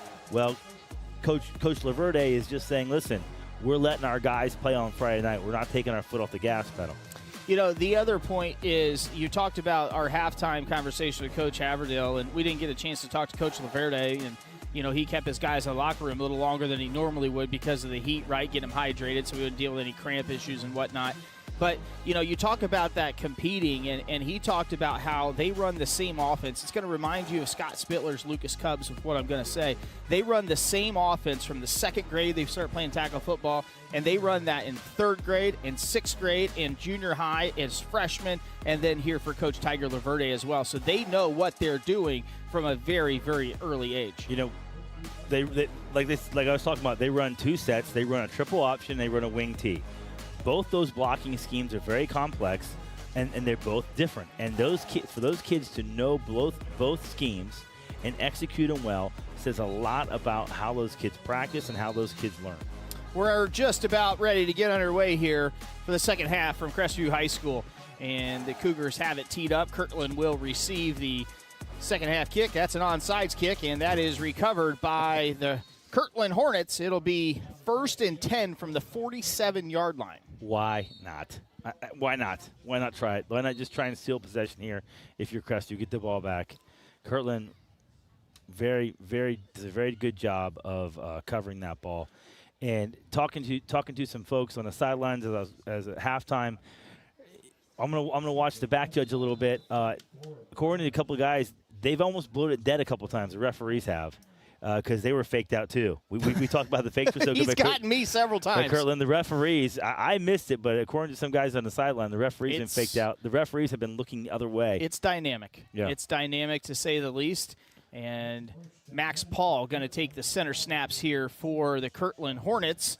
And then that bunch formation and a hand right off the inside and stood up by a wall of Cougars and driven backwards for a gain of 3 will be the Kirtland Hornets, 2nd down and 7. Number 0, Andy Ridgway, 5'10", 155 junior. Looks like has checked in at quarterback. No, that was Max Paul. Was it Max Paul? Yeah, I saw 0. Yet again. I mean, we're faked out yet again. Hey, we're human guys. Sorry about that out there watching and listening. And just a hat tip to Coach Laverde's offense. It is misdirection at its finest. Back under center is Max Paul. And he sweeps that out to the right side. And a gainer up in there by number 9, Nate Chucko, for still running. First down. Still keeps those legs a churning. It'll be a first down at the 43-yard line. Just a beautiful pitch right, power right run. So Kirtland up the middle, then sweep it out to the outside. Nice pitch. Gets a nice seal block there by number 70. And gets a few extra yards on his own. Number 70 with a nice block, Jack Nupp. 1st and 10. Paul under center with that triple option yet again. And he's going to roll out to the right. Never mind. He's going to hand it off yet again. And misdirection at its finest. Got this guy up here in the booth. They do it so well. Gain of 3, 2nd and 7. Gain of 3 on first down, right at the middle. Running clock here in the second half, already at 9:30 left to play in the third quarter. So we talked about Perry in that showdown next week, right? That game is actually at Perry High School, so Kirtland will be traveling there next Friday. Last year, Perry was the only team to beat this Hornets squad, beat them 24-6. And Perry goes on, undefeated 16-0 state title championship team, and Kirtland avenges that lone loss in week 3 to Perry. 15-1 state title champ. So not very often do you see returning state titles teams battle each other. You're going to get it here in non-conference football next week. Huge amount of computer points at play. It's probably the biggest game on the schedule in all of Ohio high school football next week, I would think. It's really close. Number 18, Sebastian Becker on the jet sweep there, picks up 8 yards. Third down and 2. And where is Perry High School? In Perry, Ohio. Okay. So a lot of people get confused with Massillon Perry. Not Massillon Perry. Right. Perry High School. Perry, Ohio. Run on 3rd and 2. That's going to be a first down, I believe. Yeah, the refs are signaling first down, so the sticks will move forward. Again, we do have a running clock. We're down to 8 minutes, 30 seconds to go in the third quarter. The clock will stop on a change of possession only, or an injury timeout potentially as well. But other than that, run play, pass play, doesn't matter. That clock is going to roll. 1st and 10. Well, if you're Crestview, you really want to see your guys get a stop here. Max Playing Paul. 0 safety. A little handoff, and tripped up in the backfield is Xander Perko. Xander Perko on the carry for negative yards. Seen Xander spelled 2 ways now, Z-A-N-D-E-R and X-A-N-D-E-R, Xander Schauffele. Hey, golfer. If there's a bright spot tonight, I think it's Branson Hyder has been in on, it feels like a dozen tackles tonight, and he's playing both ways with Aiden Raymer out. Branson Hyder, as you referenced, the starting outside linebacker, number 21 for these Crestview Cougars. And Raymer is out. He's out of shoulder pads, out of his jersey top, and still on the sideline cheering his buddies on. Kirtland around the left end. Going to pick up a couple. Up the middle. Up the middle. Thanks for pointing that out, my friend. You're a heck of a partner. Triple option, up the middle. Andy Ridgway gets a couple. 3rd down and 7. Hey, 7:19 to go. Play a little see-ball, get-ball here, Chris. Yeah. See-ball, get-ball if you're Chris. Fly to the football, right? Fly to the football. Play your assignment. It's triple option or wing tee. Play your assignment. If your assignment is right there in the middle, you play your assignment. Do not let your eyes get fooled here. I expect to see a fake up the middle here and a pass to that streaking tight end. Or a pitch out to the right, and 3rd and 7, not going to get it. It'll be it's coming. 4th down and 5 or so. Listen, we're gonna see that triple option here. 4th and 4 on this next play. I wanted to ask you. So a triple option, wing tee, power bunch set, power football. Is this one of the best versions of that offense you've seen in a long time? I mean, they're moving the ball at will. Mistake free. Mistake free. It's tough to execute. Both offenses, they do a really good job lining up for a long field goal. I like it. Xander Leseski will go ahead and let this one go from the 32. So we're looking for a 42-yarder. He's 10 for 10 on extra points in the season. Leseski's into this one, and he splits wide right. It looked good from this vantage point. Just missed it. So the Cougars will take over at the 25-yard line. It'll be 1st and 10, 42-0 running clock here for the Cougars and Kirtland Hornets here from Crestview High School. Hey, Cougars stand up, get a stop, force a missed field goal. I also like Coach Laverde there thinking about, hey, I need to get my kicker and some game reps here. He's got some tough games coming up. If you're going to make a deep playoff run, you better be able to hit a few field goals. And the Crestview Cougars bring out their first teamers on offense. So the Cougars next Friday, they'll return to action, and on Fridays going forward here, will be at Keystone. So their last non-league game before they kick off Firelands Conference play. And I got to imagine, once they get past these 3 games, it's reset time and think about a Firelands Conference title. Kuhn under center rolls out to the right. They have open receivers down there, and that is caught by Barker, and Barker's going to get a first down out to the 37-yard line. So move the sticks for the Cougars. Good play. Great adjustment by the Cougars there. We've seen Kirtland bring blitzes up the middle, and so Coach Haverdale now rolls the pocket. We talked he has an athletic quarterback who can throw on the run, so look for him to keep moving that pocket, finding some mismatches on the back end. Kirtland's defensive backs are they're underclassmen, a little bit younger, and the Crestview receivers have serious height and size advantage on these defensive backs. I'd stay in the air. Kuhn hands it off, and that's Hyder around left end, and he's got a lane, and he's got the seam, and he's out past the 50, the 40, the 35, 30. He's got somebody to beat, and he is dragged down from behind at the 20. A huge run for Hyder and the Cougars. Great play by Hyder. Gets vertical right away, finds the hash mark, then finds the sideline. Straight ahead running. Nice seal block. Find the hash mark. Now find the numbers and up the sideline. Perfectly executed by Hyder. I kind of like to see him put his head down and sprint for the goal line there instead of looking for a cutback, but still great run by Hyder. Gives this Cougar team a nice little spark and maybe a way to get in the end zone here. Another yard to go before the Cougars get it in the red zone. Kuhn under center, hands off to Marcus Chancey, and Chancey going to get up in there to about the 12-yard line. So another net positive play. Big play for the Cougars here, Zach, picking up 9. Cougars have come out doing really well, blocking better and running better.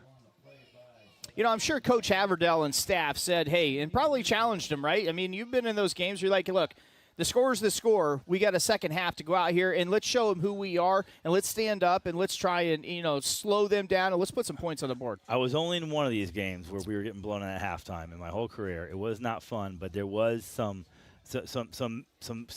people's manhood was being challenged at halftime. 2nd and 2. Hand off to Hyder. He stood up behind the line of scrimmage. Give him a loss of 1. 3rd down and 3 now. 3 minutes to go exactly on the clock here in the third quarter. Crestview looking to get on the board for the first time tonight. There's two schools of thought here when you're losing like that at halftime too, Chris. It's that you go in there and you challenge everyone's manhood and do you really throw down the gauntlet for your team to come out and play hard in the second half, or do you just kind of try and regroup mentally, just get yourself on a mini goals, right? Let's set some mini goals for the second half. So you just have to know your team. What kind of team do you have? Kuhn under center. 3rd down and 4. That's a handoff to Barker, and he's up to the 10-yard line. That's a first down for the Cougars, and it'll be interesting where they spot that football, whether it's drop the sticks or they can get one well inside the 1. Looks like it's right. They're going to drop the sticks, so he broke the 10-yard line, and it'll be 1st and goal from the 9 7/8 yard marker. Crestview not getting the hometown spot there. Not getting the hometown spot from the referee. AKA leave it behind the line and give us a first down. give us a first down with 1st and 10. Right on. 10 seconds to go on the play clock. Kuhn under center. 2-back set in the I formation. And that one's given to, nice and run. he's in there. Chancey, Marcus Chancey, give him a 10-yard touchdown run, and the Cougars on the board, Zach.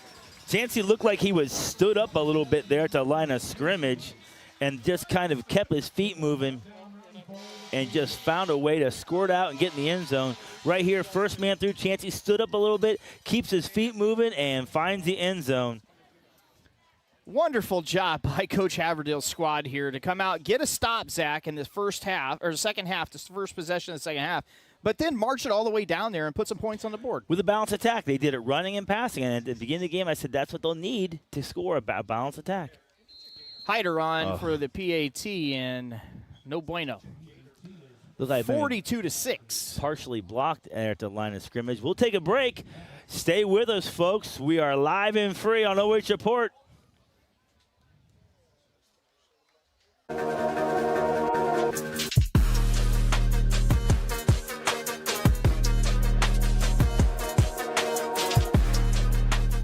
Instead of paying for some big-name spokesperson, Kasasa Checking gives that money back to you in cash rewards. In fact, you just bought me this cup of coffee. See how that works? Amazing! Free checking, cash rewards. Take back banking with Kasasa.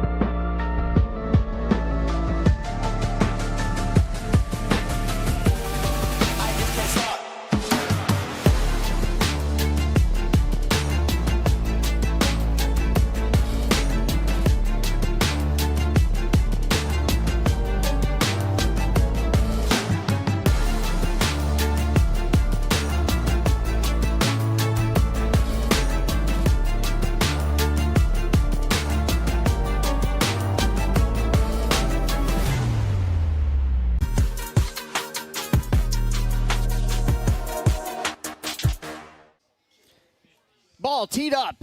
Crestview Cougars going to kick it off after their first score of the game, and that ball is up end over end. Short kick and fielded by Kirtland at the 25, around the 30 to the 35-40, and tackled there is Samick, and it's 42-6. Under a minute to go, Zach. Reminder, running clock still in effect. Kirtland will take the ball here on their side of midfield.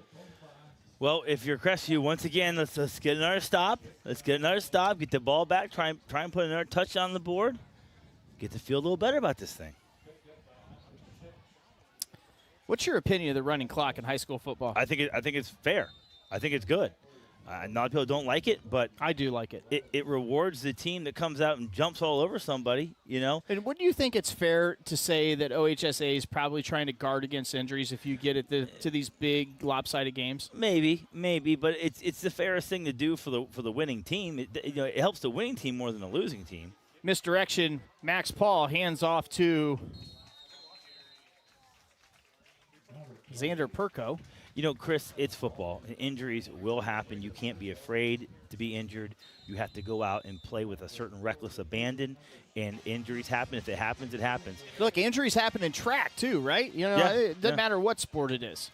We'll take a break. We'll come back right after some words from our sponsors, and here's some more thoughts from Chris and I on the running clock. Right back in a few minutes.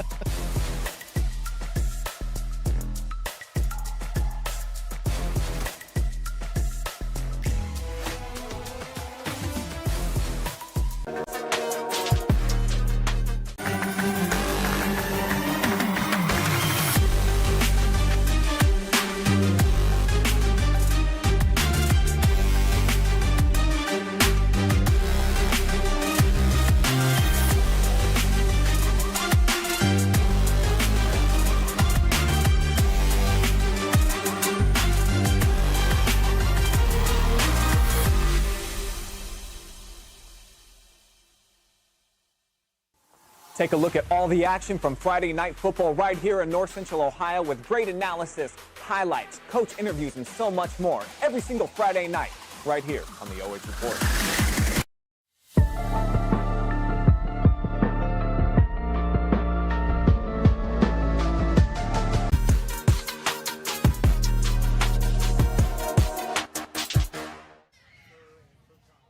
Fourth quarter. Thank God. Yeah.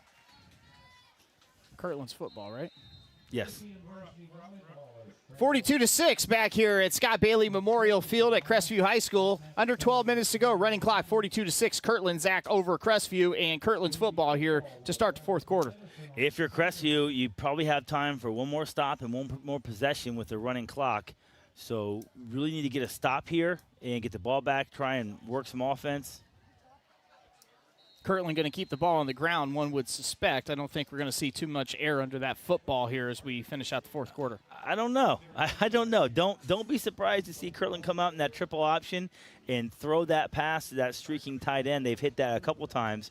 I'm sure they want to let their younger guys practice that in a live game. Just over 11 minutes to go. Kirtland with several substitutions under second and third string here tonight. And the Cougars, reminder, you haven't seen Aiden Raymer yet in the game here after the second quarter. He went down with an injury to a lower leg or knee or whatnot and hasn't been back in the game. And at that point, it was 21-0. 21-0. There you go, Chris. Yep. Kirtland airing it out, letting their guys compete. I'm telling you, it's a culture down there, you know. You've got a helmet on. You're on defense. It's your job to stop us, especially with, it looks like Crestview still, do they still have a lot of their starters out there, Chris? Yeah, Crestview does. They're playing a lot of their starters for sure. I'm having a hard time picking up those red numbers on that black jersey. And my normal partner and I always talk about the numerals and the jerseys, and they get hard, especially at night, because you can't see, right? It's just the perception thing is really, really difficult. It is. Dark on dark. But, you know, if the defense is going to leave their starters out, then, yeah, throw the ball. Run your offense.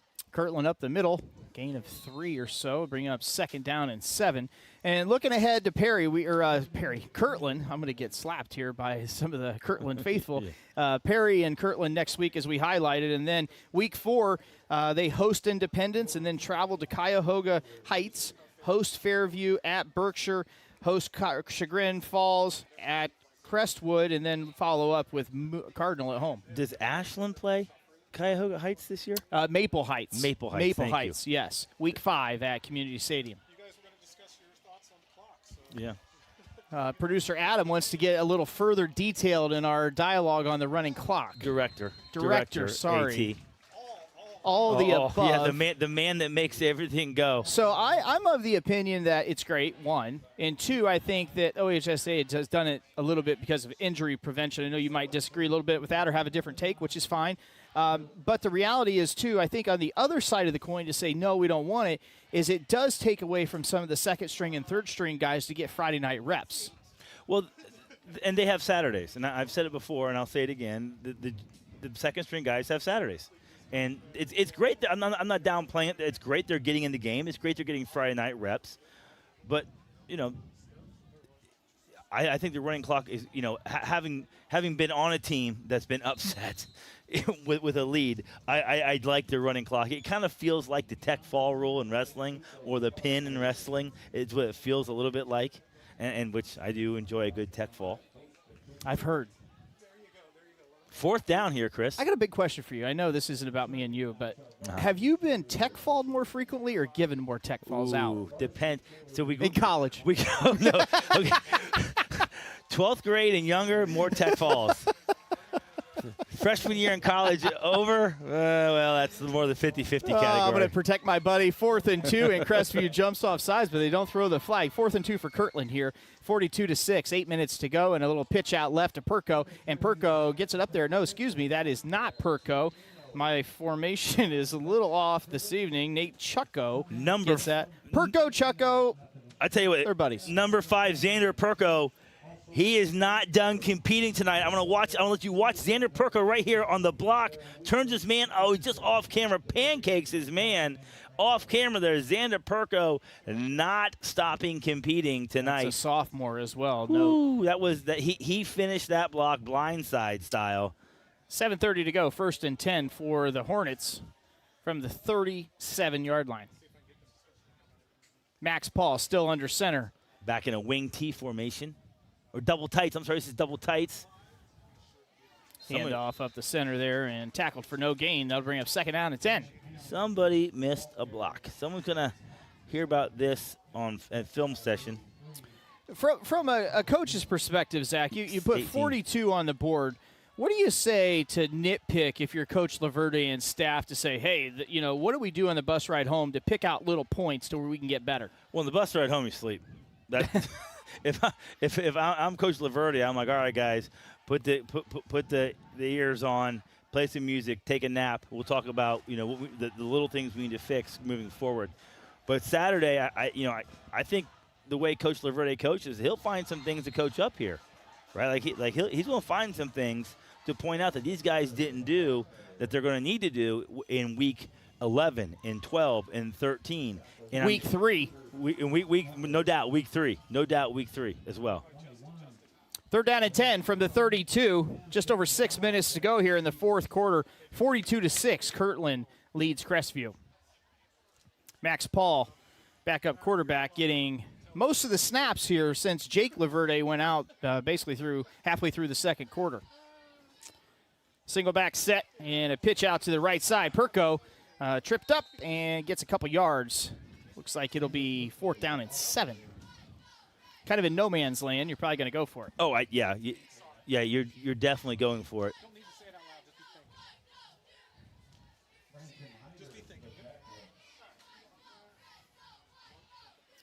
5 minutes, 37 seconds. 4th down, 8. Zach, they moved it 1 yard back from where it looked like. They're going to go for it. I like to see Crestview get a stop here and then run that balanced attack, try and push it down the field, put another touchdown on the board. Max Paul under center. Single back is Perko. 2 to the far side, 1 to the near side, receiver-wise, and Paul going to let it go. And that one's going down the field to the right side and just about pulled in was number 12, Evan Kraprowski. But nonetheless, Zach, turnover on downs, Crestview football.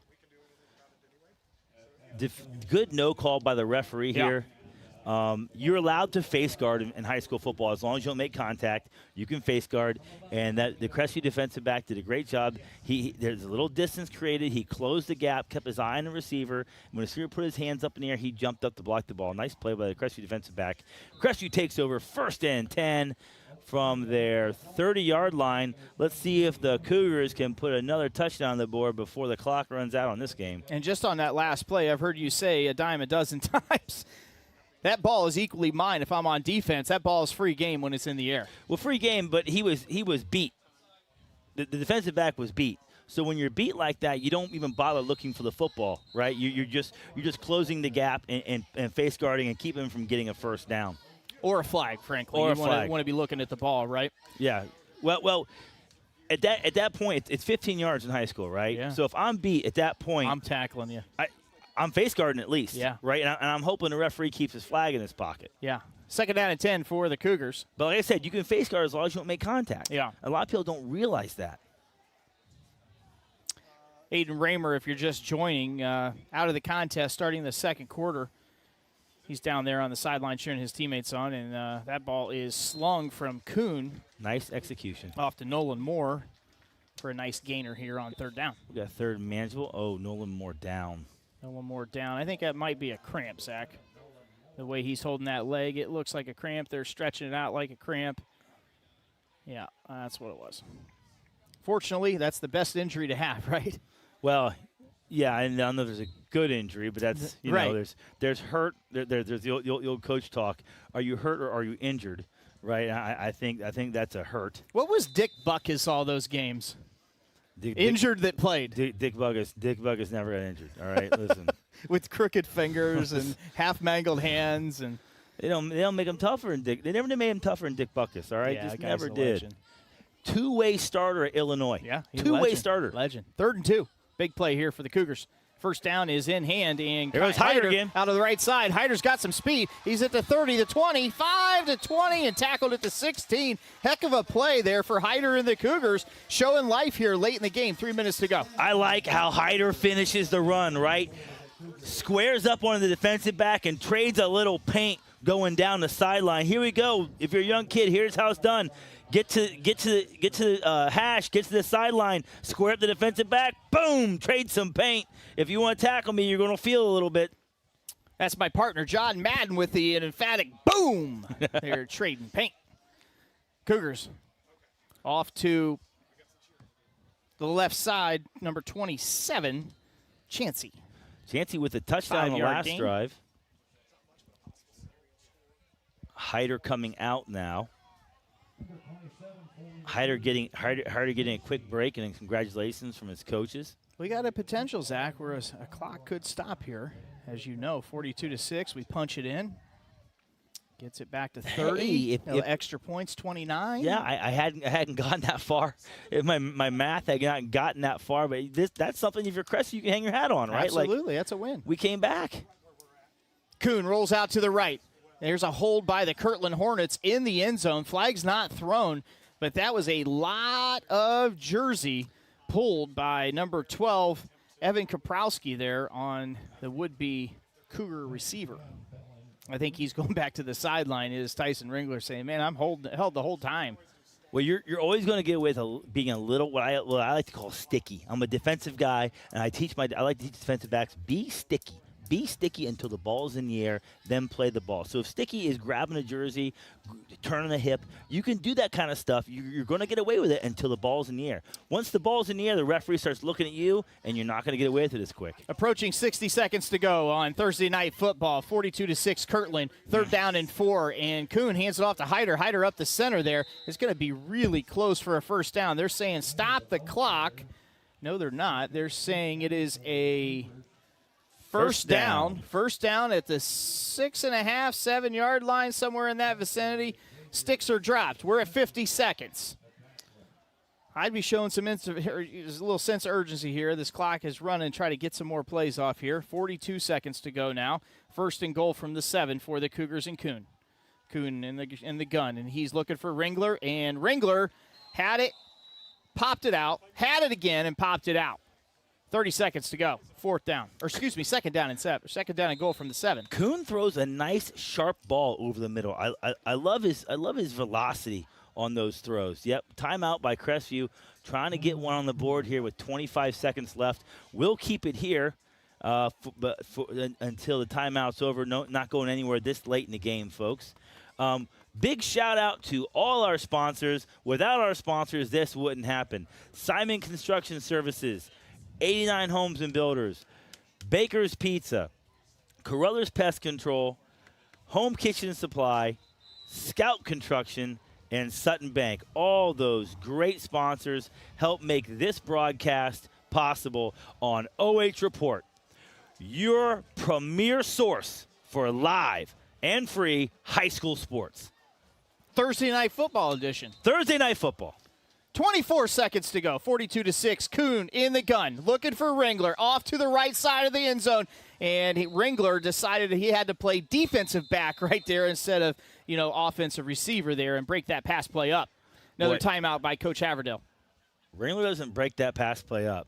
It's going 6 the other way. It might be. He gone. It might be going 6 the other way because that's the tall defensive back that they moved over on top of Ringler after he had that big pass play. I think I'd love to get a number on that defensive back. Looks like 3rd and goal from the 7. 15 seconds to go.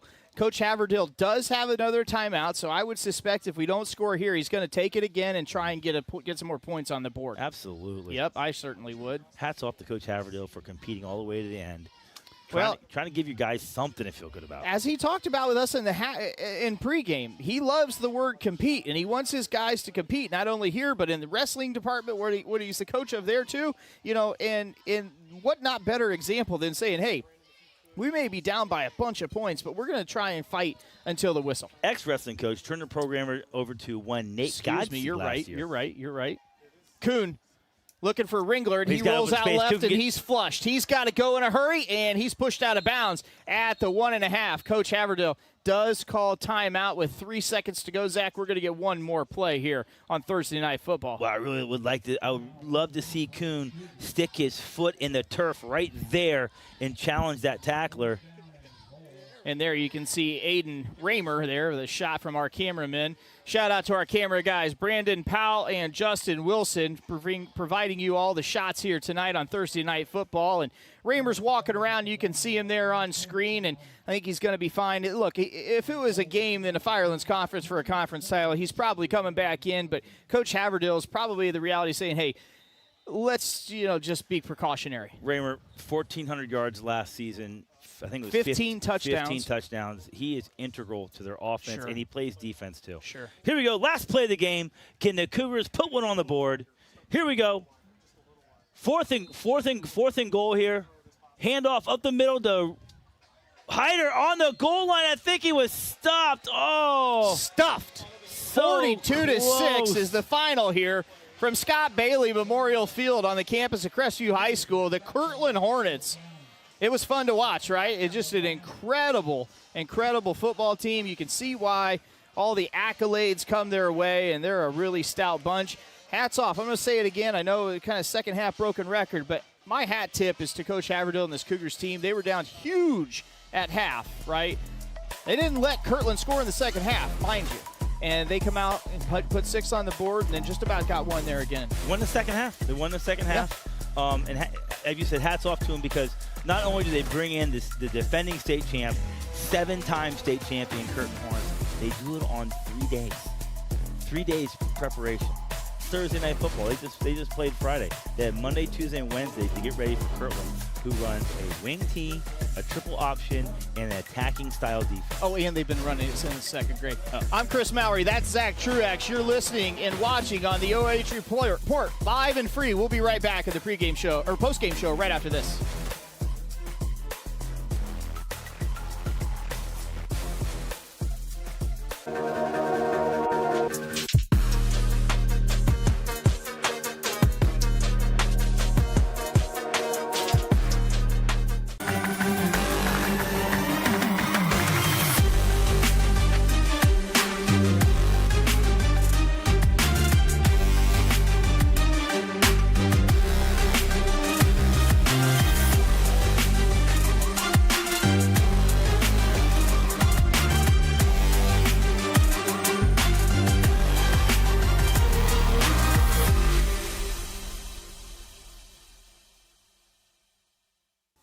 Take a look at all the action from Friday Night Football right here in North Central Ohio with great analysis, highlights, coach interviews, and so much more every single Friday night right here on the OH.Report.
Instead of paying for some big-name spokesperson, Kasasa Checking gives that money back to you in cash rewards. In fact, you just bought me this cup of coffee.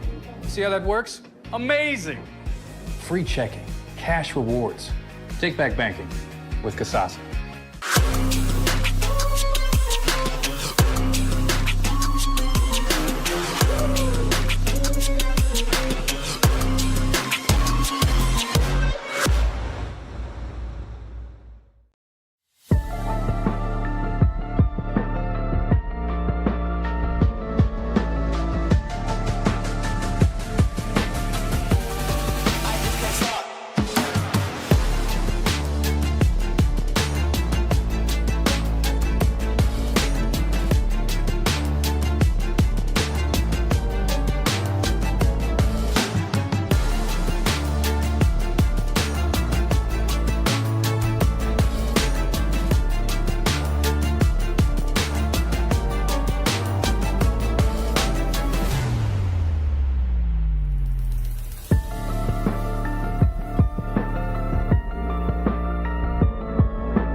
Laverty's got a one buster.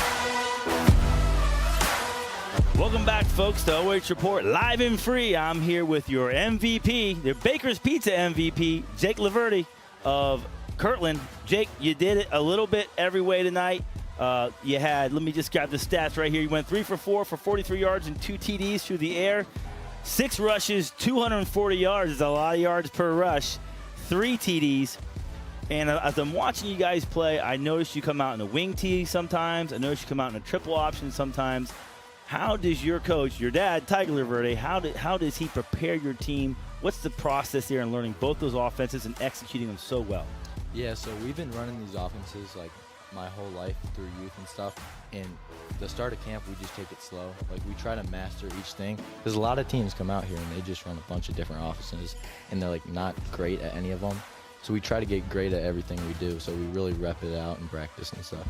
Now, talking a little bit with Coach Haverdale, he got to know your dad at the All-Star game, and what he was most impressed with was the culture of competing at Kirtland. Tell me a little bit about that culture at Kirtland that Tiger has built, where you guys compete on everything. Yeah, that's all we do. He praises competition. Every single day in practice, we compete, starting O against starting D, and we just try to do everything as fast and as hard as we can.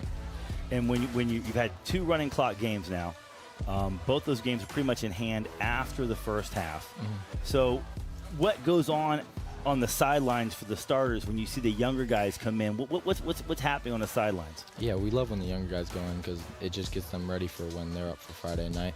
So when they come off the field, we give them tips and stuff, and we just try to help them out. But yeah, it becomes a really team. Yeah, you see the younger guys go out. They work a lot of times like just as hard as you guys, and sometimes not quite as physically blessed, or it's just not their turn. Mm-hmm. What's it like to see them have some success against a pretty stout varsity team? Yeah, it's really cool, like seeing them from going through practice, competing with us. Like, sometimes he'll bring them up and we'll do a little 4 to score from like the 20, and it's just fun to see them out there. That's great. Now, next week, big step in competition, defending Division 5 state champs Perry. You guys go to Perry? Yeah, we go to Perry, and they're D4 now. They're D4, thank you. So are. Defending D5 state champs, they're up to D4. You guys are defending D6 state champs. Mm-hmm. What is it going to take to go in there and get one from Perry? Oh, it's going to be awesome. It's our biggest game of the year. We're really excited. We've been looking forward to this. So we just gotta play really good defensively, and our O-line's going to get it done. That's great. Jake Laverty. Jake, let me hear a shout out now. Who do you want to say thank you to at home or wherever? Now's your chance to say thanks to all the people that help you out. I got to say the O-line. I got to shout them out, and my mom. Shout out my mom. There it is. Jake Laverty, your Baker's Pizza team MVP from Kirtland, as Kirtland puts one on the Crestview Cougars tonight.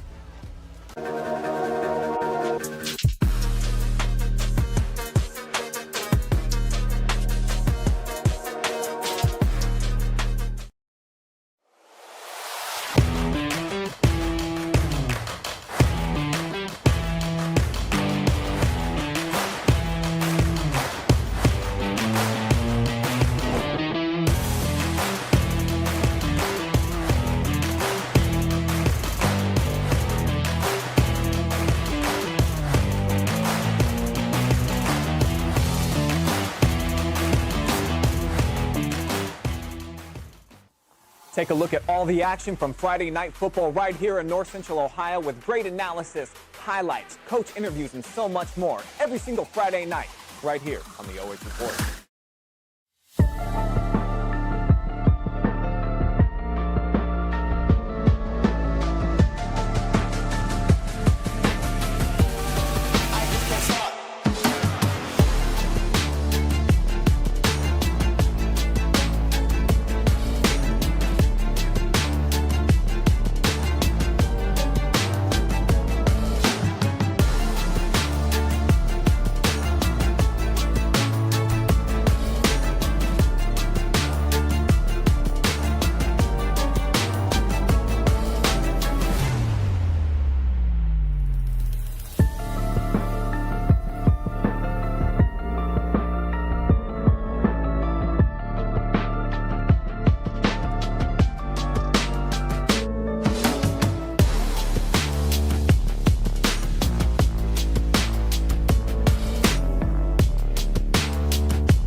Well, folks, that wraps it up here from Crestview High School.